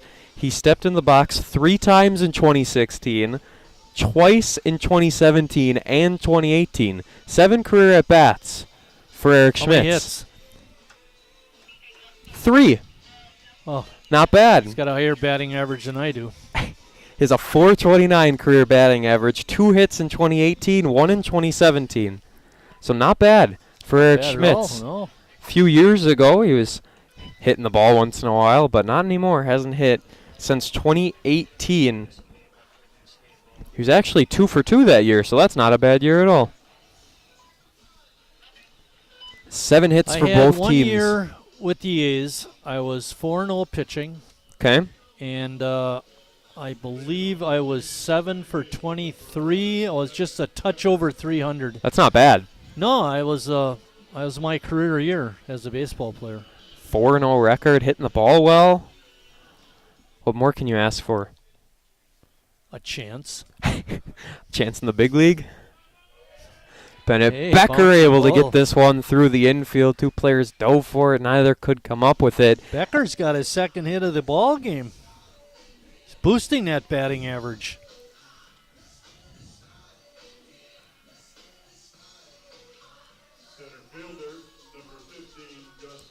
Talking about a high batting average, Gus Walker 1 for 2 in the ball game today, I believe. He already had his plus 600 batting average. Now he's got a chance to add more onto it. Ball inside.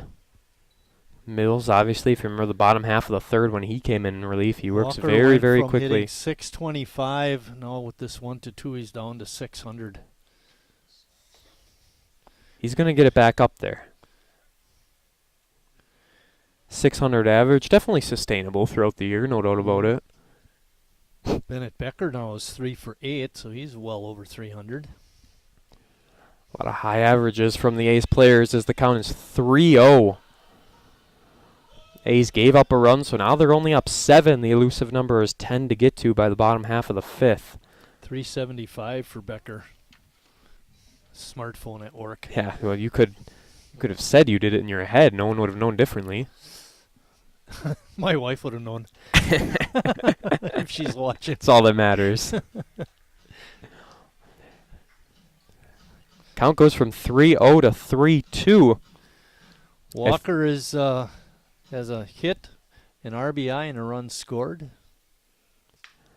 As he gets this one, it'll get through the infield. That was very tough for Farrow to get off a hop. Couldn't field it. And runners now on first and second. Back-to-back leadoff hits. Bad hop single. On a nice rolling ball. Could have been a double play ball, but that one took a weird hop, as we've seen a few of those so far at Wildwood Park this year. Yeah, we were talking in the last half inning about the run rule situation, and with Chicago scoring a run their last half inning, Sheboygan now has to score 3. At least 3 to get it up to 10 runs, and then hold them in the top of the 5th. So what Chris could do here is hit a home run. Could be 15-5, and then if no runs come in for Chicago in the top half of the 5th, that would be the ball game. Would have a little bit of a break before we get to the next game here in our doubleheader. This just game 1 of 4 between the A's and Rippers this weekend. Chris had 3 home runs last year. Again, a 3-0 count. Mills not finding the zone early in at-bats. He is fighting from behind consistently. On 3-0, the ultimate red light, and it's in there for a strike. Top of the batting order for Sheboygan. They've got Becker on second, Walker on first on the 3-1. Hack goes foul.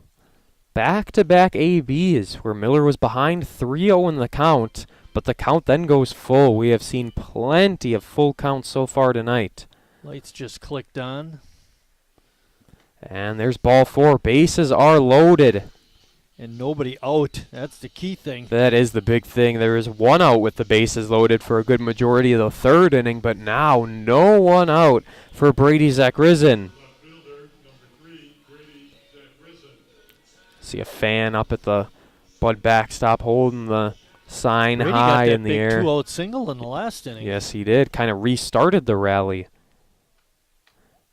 First pitch is in for a strike. Might have been the best pitch Zakrizin will see all at bat. He's waiting on something. Here's the 0-1 pitch. He gets a hold of this one. It'll go back to Bowling. Makes the catch. Runner going to be sent home. Bowling, we know he has a great arm. They're actually going to hold him up. Not a bad decision to hold the runner at third, knowing the arm from Bowling, even though that ball did bounce inside a bit to Merton. With no outs in the inning, probably wasn't worth it. Only one out. You still have the bases loaded, and you got your number 3 hitter up. So smart decision by Tim Moyer over there coaching third base. Jacob Neese, Harry Stout, both home run power. As here's Neese going to foul this one back up, and it seems to be out of play. I expected You've now louder. been baptized into internship, Jordan. I was ready for a little louder. It does get louder. That kind of hit the edge. Okay. Good to know. Slow breaking ball in for ball 1. Jacob wants to smack one. He's got 5 career home runs. Most of his power coming in the past 2 years. Now a 2-1 count. 263 average for Neese last year. 41 RBIs. That a big key. He had 7 RBIs in the first 3 games of this year's. Now this one is going to go up high. Going back as the second baseman, and it nearly dropped. But it didn't. Gaffino able to make the catch. That one hurts. But we got Harry next. Bases loaded with no outs turns to bases loaded with 2 outs as it's time for the Northwood Chemical cleanup hitter, Harry Stout. A healthy Harry chant now raining down from Wildwood Park as he's got a chance to put some runs on the board. First pitch to Stout. As he waits on it, it's a strike. Getting a little slack behind the plate is Rodell for that strike call. Harry waits on this pitch. It's going to be in fair territory, I believe. Going back and making the overhead catch was Arnold from first all the way back into right field. The A's give up a picture-perfect opportunity. Score remains 12-5 as we head to the 5th. Conditioning, keep inventing new ways to make you comfortable. Carrier, turn to the experts. For your heating and cooling needs, call Advanced Comfort Systems, Sheboygan's only Carrier Factory authorized dealer.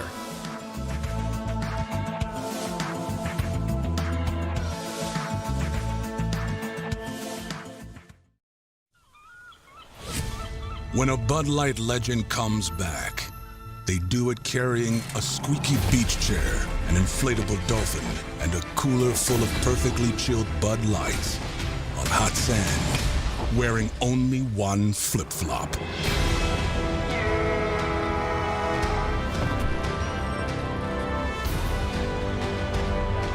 Welcome back, Bud Light legends.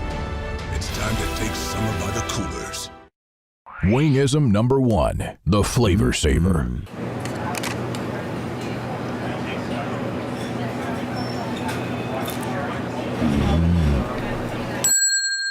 Legend Larry's, the definition of flavor.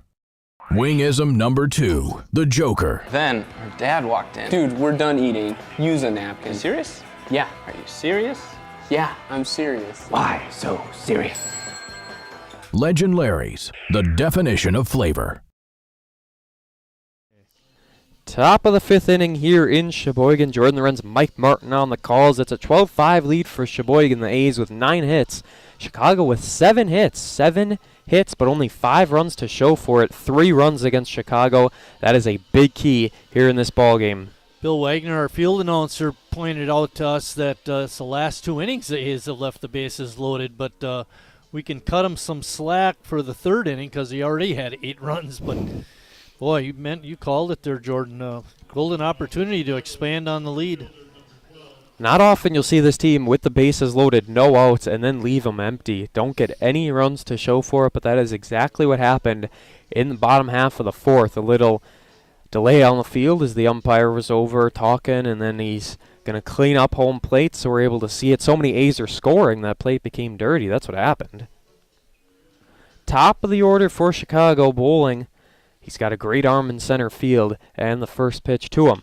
He takes a hack at it. That's going to come back on out of play in foul territory. A lot of foul balls past the third baseline. That ball landed in the bullpen area behind the third base dugout. Over where I filled my pregame preview that you could see on our Facebook, Instagram pages. There's another one that goes way out back. Some kids go chasing after it. They were sprinting. Just like that, though, it's an 0-2 count. Schmitz remains pitching for Sheboygan. No need to change so far as he hits this one back over into center field. And Walker will come in and make the catch. Great job by Walker Becker yelling, going back. I got it. Yes. And that forced Becker to pull back, which was good communication. Great communication by the A's. They don't want to come up with any errors as they're already up 7. It'll now be Ludwig at the plate. Greg, the lefty, batting in the 2 spot here today for Chicago. As he takes a swing at the first pitch, it goes foul into the dugout.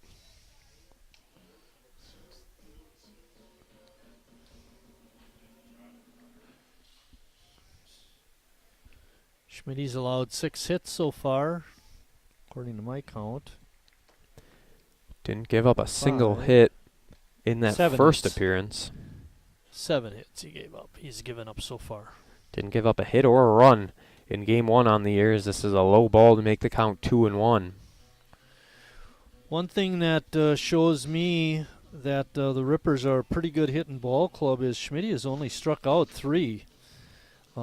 They're getting the bat around and getting the bat on the ball. Ball outside to make it 3-1.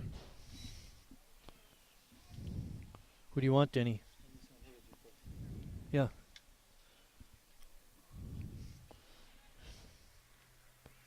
Pitch here. This one is hit high back into right field. Ross Christ moving towards it and had a lot of air under that one, but Christ fields it cleanly, no problems.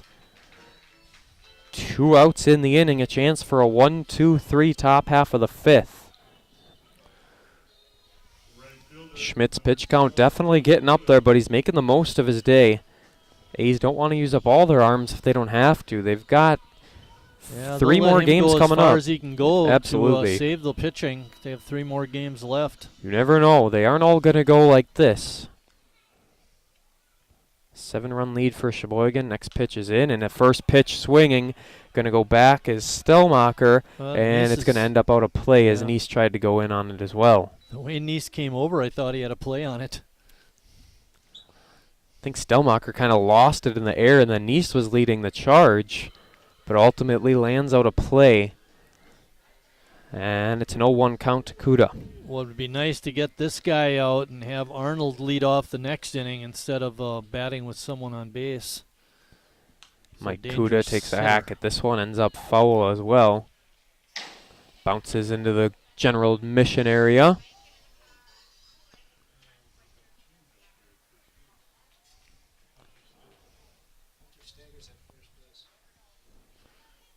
Hunter Steger at first base now instead of Harry Stelt. Hunter, former North High baseball player, did most of his work behind the plate with the Raiders. Count goes from 0-2 to 2-2. Harry Stelt not in the game any longer for Sheboygan. I'm sure we'll see plenty more of them throughout the weekend. Next pitch takes a crack at the breaking ball. Another play for Ross Christ as he goes up on it and makes the catch to end things here in the top half of the 5th. We'll go to the bottom. A's up 12-5. January, February, into March and April. Same way through. Every single second, every minute, every hour.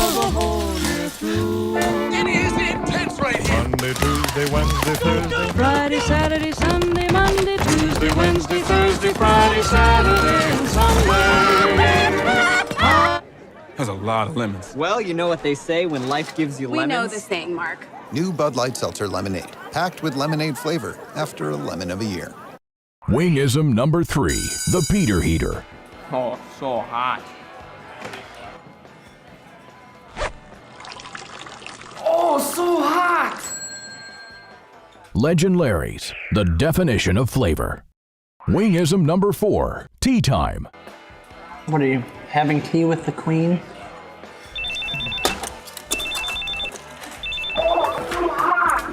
Hello. Nice. Legend Larry's, the definition of flavor.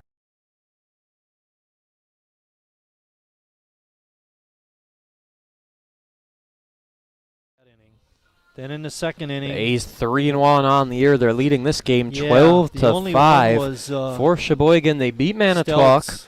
in 6 innings. They won that game 10-0. They lost to Appleton 3-2. They then beat Ashwaubenon on 23-0 in 5 innings to win the play ball tournament.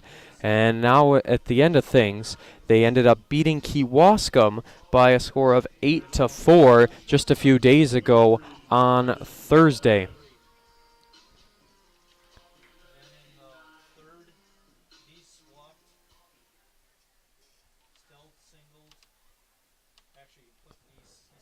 First pitch going to be a ground ball over to second, or short I should say, and it will be thrown to Arnold for out number 1. Great throw by Farrow, keeping it in play. Rippers already with 3 errors on the day. They didn't want to add any more to it as Palmquist grounds out on the first pitch. Now it's time for Jimmy Jorgensen, the DH, struggling a bit, but with the team up by 7. You never know what can happen here as Mills' first pitch inside for ball 1.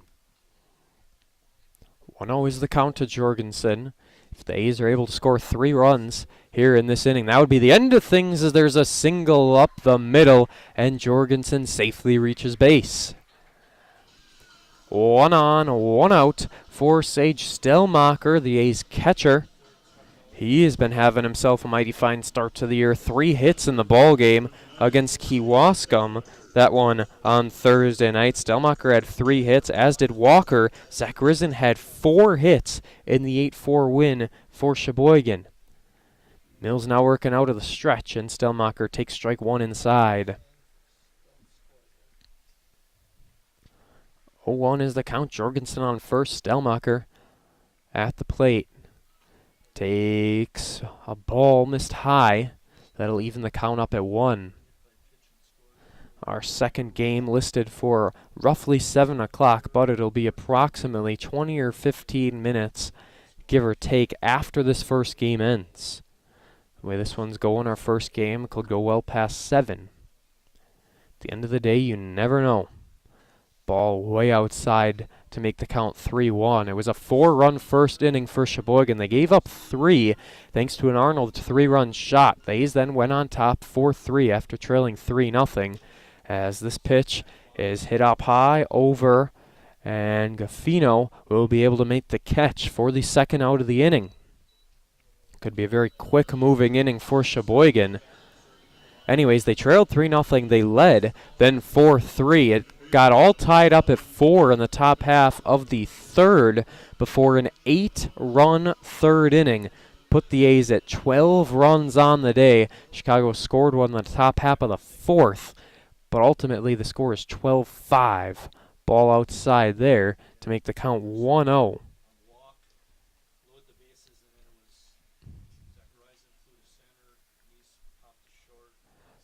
Bennett Becker with a hearty cut over to left field. Will it drop or will it be a diving stop in left field?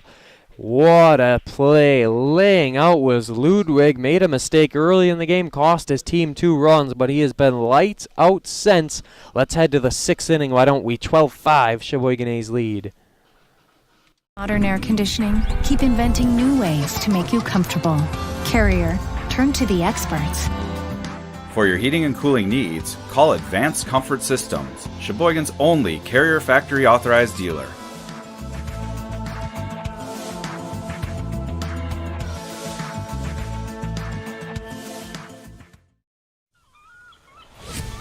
When a Bud Light legend comes back, they do it carrying a squeaky beach chair, an inflatable dolphin, and a cooler full of perfectly chilled Bud Lights on hot sand, wearing only one flip-flop.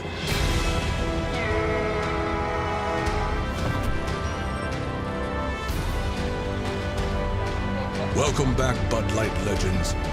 It's time to take summer by the coolers. Wingism number 1, the Flavor Saver.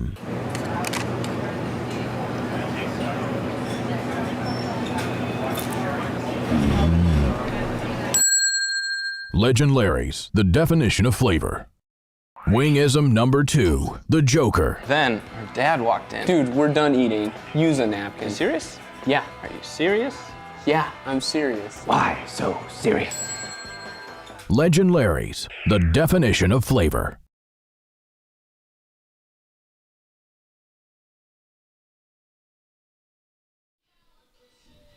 Schmitz's day is all done as Billy McConnell, the lefty, in to pitch for Sheboygan A's. He wears the number 48 as McConnell takes the bump through 5 innings of work for Schmitz.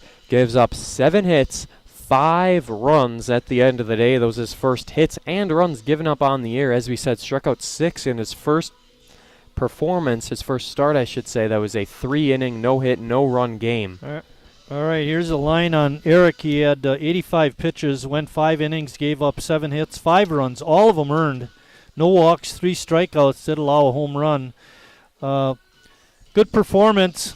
The hitters really helped him out today. We'll see how Billy McConnell does. Billy McConnell, a new left-hander name for this A's squad. Certainly he'll throw things off now being a lefty. Going to see how the Rippers are able to adjust.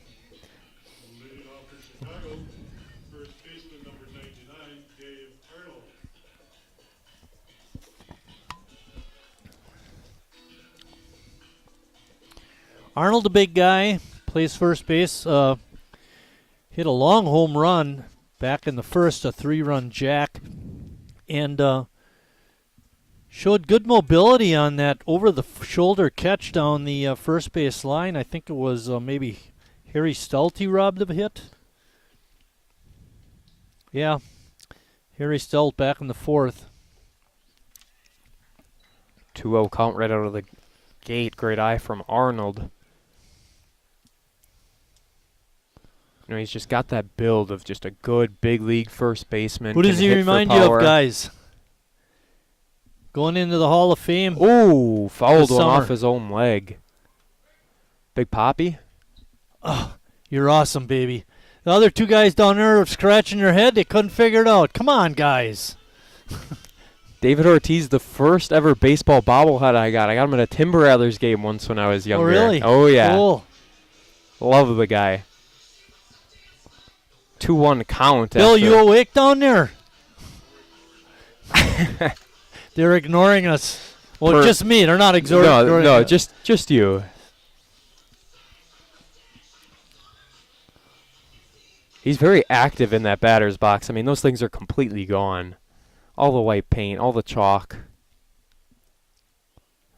Ball 3-1, now the count. You know, McConnell doesn't want to start his day off with a walk. And facing a left-handed hitter, you'd think the left-handed pitcher would have the advantage. And there's a high ball for Arnold. Knew it all the way. He was running to the base before that ball even hit the back of the glove.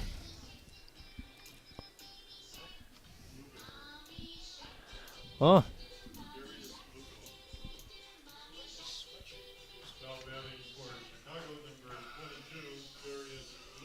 Darius Lugo, number 22, the other no-numbered player. Lugo with Arnold over at first. O'Connell's pitch, big swing and a miss from the man wearing the hoodie. At least it's a white hoodie. Matches the number and letters on his shirt. I wonder if some more players showed up during the course of this game, because I don't remember. I thought they had 10 guys here and they're all in the ball game. Lugo's on the roster. No, I know he's on the roster. Yeah, I know what you're saying. Not fielded cleanly at the throw to first, and off a hop, he is safe. 2 on, no outs here in the top half of the 6. McConnell couldn't quite get a glove on it. What could have been a double play ball. That was an easy play. He should have had that. I think he was trying to get the out at second base before he had the ball. And then by the time he got the ball, he couldn't even make the play at first. Lugo showing the good speed, getting down the line. Rippers down 7. Crazier things have happened. I've been here before. CJ knows some of those crazy things that happen. Big lead is never safe. I always think of the Aaron Ashby game for the Brewers last year. Goes like 8 runs in his first game. The Brewers come back to win an absolutely crazy game. As there's a ball, gets through. Arnold going to try and show off the speed as he gets all the way to third, and Lugo will make his way to second. Danger zone for McConnell. Allows the runners to move up. Runners on second and third. As Joe Farrow has a little conversation with the umpire behind home plate. 1 ball, no strikes. McConnell having a tough time finding the zone. I was going to say, it looked like Nick Rodell, the umpire, was giving some batting instructions to Farrow. Here's how to hold the bat. And there is a low and inside, called a strike. Count now 1-1. Little life in this Ripper squad. They got runners on second and third, no one out. McConnell doesn't throw as hard as Eric Schmitz does. He also doesn't seem to throw as many strikes. Yeah. Still want him to throw strikes. 2-1 is the count. As this one cracked into left field, will it stay fair? Yes, indeed, it does. 2 runs gonna come in. No play for Zach Risen. And that will be a stand-up double. Just like that, ladies and gentlemen. It is a 12-7 ball game. And keep in mind, still no one out in the inning. For the past few, we've been thinking about the 10-run rule and when the A's could possibly get there. But that is all thrown out the window as Tony Gaffino comes up. Couple of things you don't want to do, Jordan. Don't talk about the 10-run rule too early, and don't talk about how the game is moving along so nice. That is also. All of a sudden, wheels fall off, and we're sitting at a 2.5-hour, 7-inning game. We had a 2.5-hour, 9-inning game as this one's going to be hit over to Ross Chris territory, makes a play on it, and gets it in time. Runner, though, thought about tagging from second to third. He holds himself up at second. As I was saying, Farrell made a good decision to stay at second. Yes. He'd have been a dead duck at third. The game on Thursday, 9 innings, went 2.5 hours. We're approaching the 2-hour mark here in the top half of the 6. All of the games in the play ball tournament were about an hour and a half.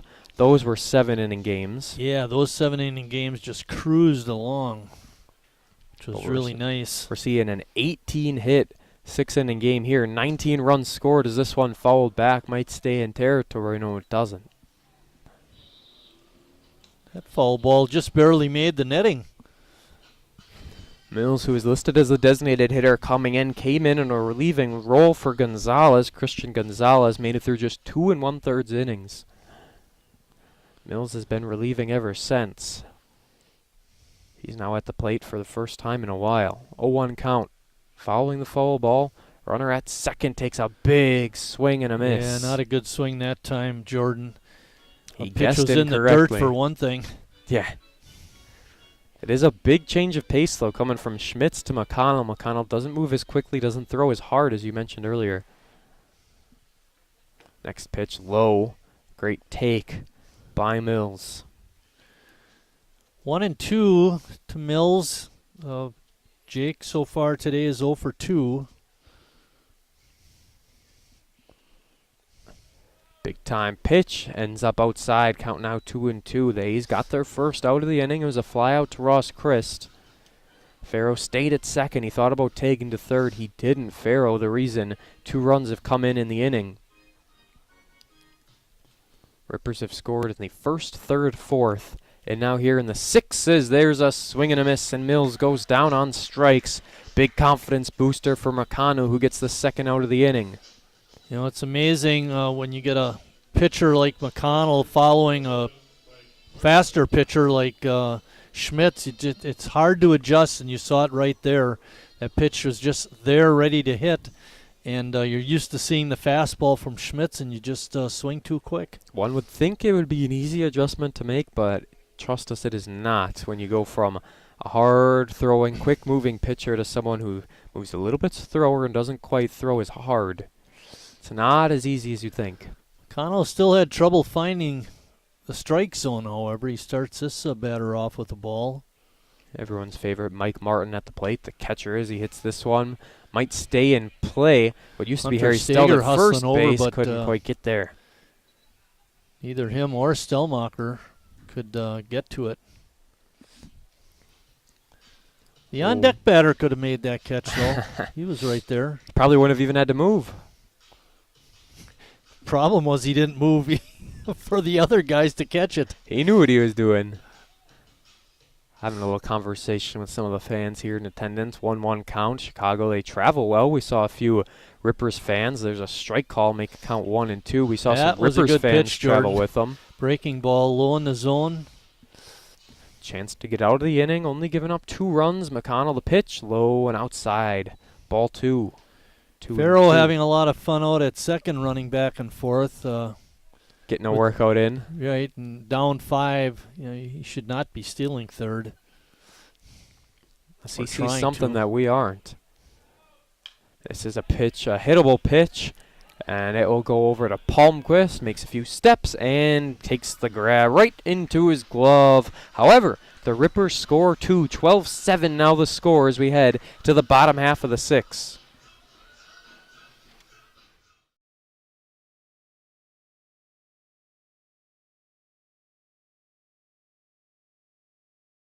New ways to make you comfortable. Carrier, turn to the experts. For your heating and cooling needs, call Advanced Comfort Systems, Sheboygan's only Carrier Factory authorized dealer.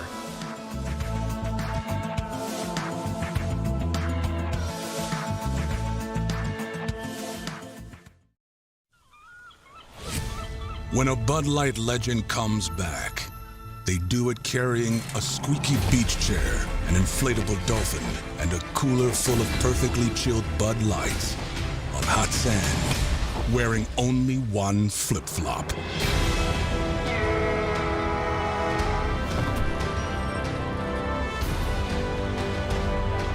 Welcome back, Bud Light legends.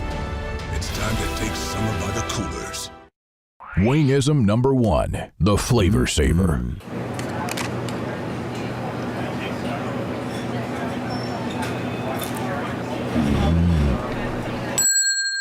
Legend Larry's, the definition of flavor. Wingism number 2, the Joker. Then her dad walked in. Dude, we're done eating. Use a napkin. Serious? Yeah. Are you serious? Yeah, I'm serious. Why so serious? Legend Larry's, the definition of flavor. Bottom half of the 6th, Mills is still pitching for this A squad.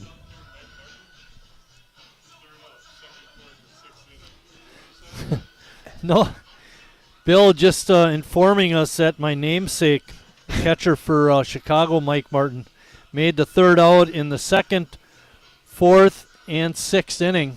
That's Bill's type of stat right there. Always looking for something to get me on. He definitely got me there. It actually does. It does. It does resemble me. Gus Walker will come to the plate. But I was above the Mendoza line for my career. That's all that matters. Something like that. Bill said 201, and I said, yeah, something like that. It was above the Mendoza line.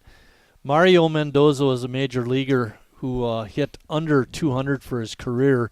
So now when you hear reference to the Mendoza line, you have to hit over 200 to be above the Mendoza line. Walker with a crack to center field, and there's no play on it. That'll drop, and he will get, a ground rule double. It kind of rolled out of here. Great start to the inning for Gus Walker. Guess what? 3 for 4, his average went up. It went up. 625. There's only one way it can go up, and that's if you're basically perfect. But a 3 of 4 day, that'll do it. 11 hits now in the ball game for Sheboygan. He's got 3 of those 11. Very big start to the year. A hot start for Walker, and here comes Ross Christ. Chris is 1 for 2 with a couple of walks. He's having a nice day at the plate. Made some nice plays out in right field also. Chris, the leadoff batter, back to the top of the lineup for Sheboygan. They haven't scored since that 8-run third inning. And there's Chris, and it's right to Gaffino over at second. Just had to make a little lazy hop, and he was able to field it. Right in the Ross, glove. those are the kind that hurt.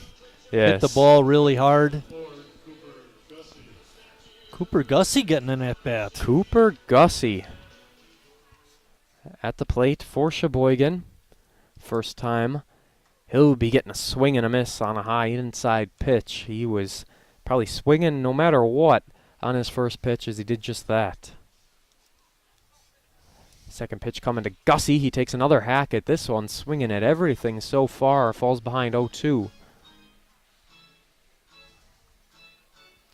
Gussie on the young season is 3 for 8. Hitting 375. There you go. Oh, and that one hit him. Miller hasn't, or That pardon me, was high Mills. on the shoulder. Yes, Mills hasn't hit anyone since that third inning when he came in relief. And just like that, runners on first and second for Sheboygan with 1 out.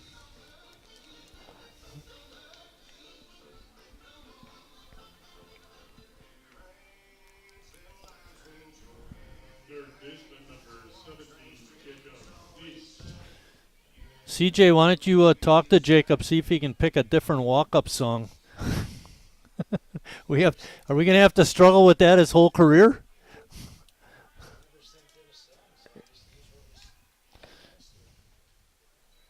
We tried to do walk-up songs last year when I was with the Bandits, and there's like real bad internet up in the press box, so I tried to use my Spotify account, and play the songs, and it didn't work very well. And then some of the guys, they didn't even send in a song, so their best hitter, their big catcher, cleanup guy, the manager messages me and he says, play Baby Shark as his cleanup song. And he was none too happy when Baby Shark was his walk-up song. He immediately sent Coach a walk-up song right after that first game. I want to have one of the players have a walk-up song, The Loser by the Beatles. I'm a loser. And That's I'm when not you play what for the I other be. team. Swing and a miss. Hunter Steger with his first appearance of the season.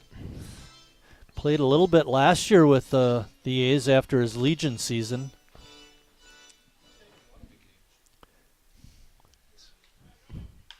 They can't hear you. He is going to fly out, yes indeed, to center. And we will head to the top half of the seventh, right We'll around the revisit 2-hour that. mark.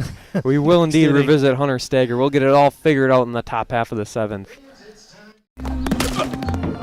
January, February, into March and April. Same way through. Every single second, every minute, every hour. All the whole year through. It is intense right here. Monday, Tuesday, Wednesday, Thursday. Friday, Saturday, Sunday, Monday, Tuesday, Wednesday, Thursday, Friday, Saturday, and Sunday. That's a lot of lemons. Well, you know what they say when life gives you We lemons. know the saying, Mark. New Bud Light Seltzer Lemonade, packed with lemonade flavor after a lemon of a year. Wingism number 3, the Peter Heater. Oh, so hot. Oh, so hot! Legend Larry's, the definition of flavor. Wingism number 4, Tea Time. What are you, having tea with the Queen?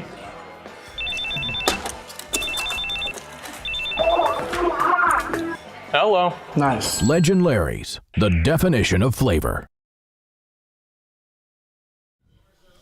Top half of the seventh inning, reading off the 50-50 raffle here at Wildwood Park. A good one, as this is game 1 of 4 here this weekend. Billy McConnell will stay pitching, and it is a 5-run lead for Sheboygan. McConnell gave up 2 in the top half of the 6th.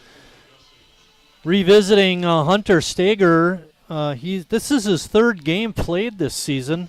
As we were looking at our current stats coming into today or tonight's game, Hunter is at the very, very, very, very, very bottom of the batters list, and shows him as appearing in 2 games and actually having 2 at-bats And his at-bat tonight is his third at-bat of the season.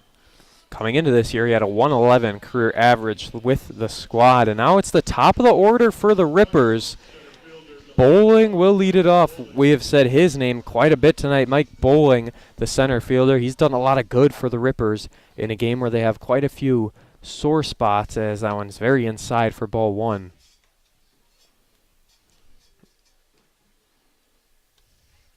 Three catches and threw a runner out at the plate, did Bowling, and just the threat of his arm forced Sheboygan to go station to station, especially in that third Definitely inning. made him rethink things, that's for sure. 2-0 the count. McConnell again trying to find the zone as that one is low, and it'll be ball three. Connell struggled in the last inning. In the sixth, he started the inning off by walking Arnold and gave up a two-run double to Farrell. There's a strike on the 3-0. Other than the four-run first and the eight-run third, Sheboygan has put up zeros in their other at-bats. 5-pitch walk to Bowling. That'll bring up Ludwig, number 33, plays in left field for the squad. And you know Arnold, he's just two batters away, I should say. That could be the big threat, imagine. Bases loaded for Arnold, grand slam, and just like that, the Rippers are back within one. You never know what can happen in the world of baseball. The A's, in a likely scenario, get a double play or ground out or something to happen where they don't even have to face Arnold once again. Good pitch by McConnell in for a strike. Good way to start off Ludwig. He's got, you'd think that the left-handed pitcher would have an advantage on a left-handed batter. Doesn't always work that way, but most of the time, yes, Didn't indeed. work against, I believe, who was it? Oh, it was against Arnold. Arnold was a left-handed hitter also. He wound up walking him. 1-1 count after he barely missed the zone. Third pitch of the at-bat is swung on. What a catch and a double play. Oh, my goodness. A heads-up play over at first by Stager as he makes the grab and steps on the bag. Just as I said, you don't even want Arnold to get in at bat, and a double play like that, a highlight reel play on the season. We talked about a couple of A's players getting robbed the base hits, hit the ball hard, and have nothing to show for it. Ludwig, oh man, he just hit a screamer, and all it was a double play. Oh, that's all he's got to show for it. I maintain this, Jordan. Line drives are way overrated. A bloop single. Hey, you know, little dumper in the right field when you're a right-handed batter. You never know what can happen. How about a towering home run? That's not a line drive. Absolutely not. It's kind of the opposite. Exactly. A big boop. 2-0 is the count, 1 out away from the A's. I don't think McConnell's fooling them very much either. And there is a strike, yes indeed, framed it very well behind the plate, making the count 2-1. A's up by 5, a chance to clinch this one and win game 1 of 4 on the weekend. The second game will come up 15-20 minutes after this one. If we'll it's be back for anything the like live normal stream. A's doubleheaders, it'd probably be half an hour. Right, exactly. Ball low, 3-1. Mike Kuda at the plate. Right fielder for this squad. All of their outfielders bat 1, 2, and 3 in the lineup. I noticed that when I was writing down or looking at the batting order. You don't see that often. No. Good breaking ball there by McConnell. Stand up could be the final pitch of the game. Full count, 2 outs. And it's a swing, and it'll get through the infield. A single for Kuda brings up the oh-so-dangerous Dave Arnold. Arnold with the 3-run shot back in the first inning. He actually showed some speed around the bases as well a few innings ago. I was impressed by his agility on that. I know I mentioned it earlier in the game on that over-the-shoulder catch down the first base line. He had to go a long way, and he got there. And, of course, a right fielder wasn't going to challenge him for the catch. Absolutely not. Stay back. First pitch to Arnold. Arnold, he's the power guy. He can swing the bat, but we've noticed he has a great eye as well behind the plate. Drew a walk a little bit earlier on. He doesn't swing at those bad pitches that might fool some other hitters. Inside for ball 2. He is at the cleanup spot for a reason. Where's the number 99 for a reason as well? They didn't have another shirt big enough for him. That's why. Come on, McConnell. Throw some strikes here, big guy. There's a strike, and it's hammered out to right field. Did he make him pay? Yes, indeed. That one is out of here. The second home run of the day for Dave Arnold, and it puts Chicago within 3. I said you wanted to avoid him, and Arnold this time goes to right field. He is a lefty, went deep on the lefty. 12-9 the score as Arnold touches home. Well, the nice part about that is that we had a 5-run lead. Now we have a 3-run lead, so everything's fine. There are 2 outs. Let's get the next guy. It's all you can do at this point in time. 4 earned runs against McConnell, 5 earned runs against Schmitz. At the end of the day, the A's only trailed in the first inning, and that was just temporarily when they were down 3-0. Otherwise, they led 4-3. The game is tied at 4, and then they led 12-4. Back when it was 6-4, and they had a 2-run lead, and we came back from that 1-run And you said deficit. 2 runs not enough. That's not enough. You got to get more runs against this team. They hit too good. Bouncing ball in there. 2-0 is the count. McConnell not having his best day on the bump. Well, what'll be interesting is how long does Tim Moyer stay with McConnell. You don't want to let the tying run come to bat. Yeah, even though there are 2 outs, it's never a bad problem to be safe and get someone in there and hopefully get an out. That's in fly center ball at the field, center. and this one is going to drop. Becker not unable able to get come up there. with it. Made a great effort, though, and got out there, had a shot at it, but Lugo comes up with another hit, or with a hit. He actually has reached his 2 times up. He reached on an error, and now with this single, and that's going to be it. Moyer coming out, he'll make a change. McConnell, his day is done. He goes 1 2/3 innings.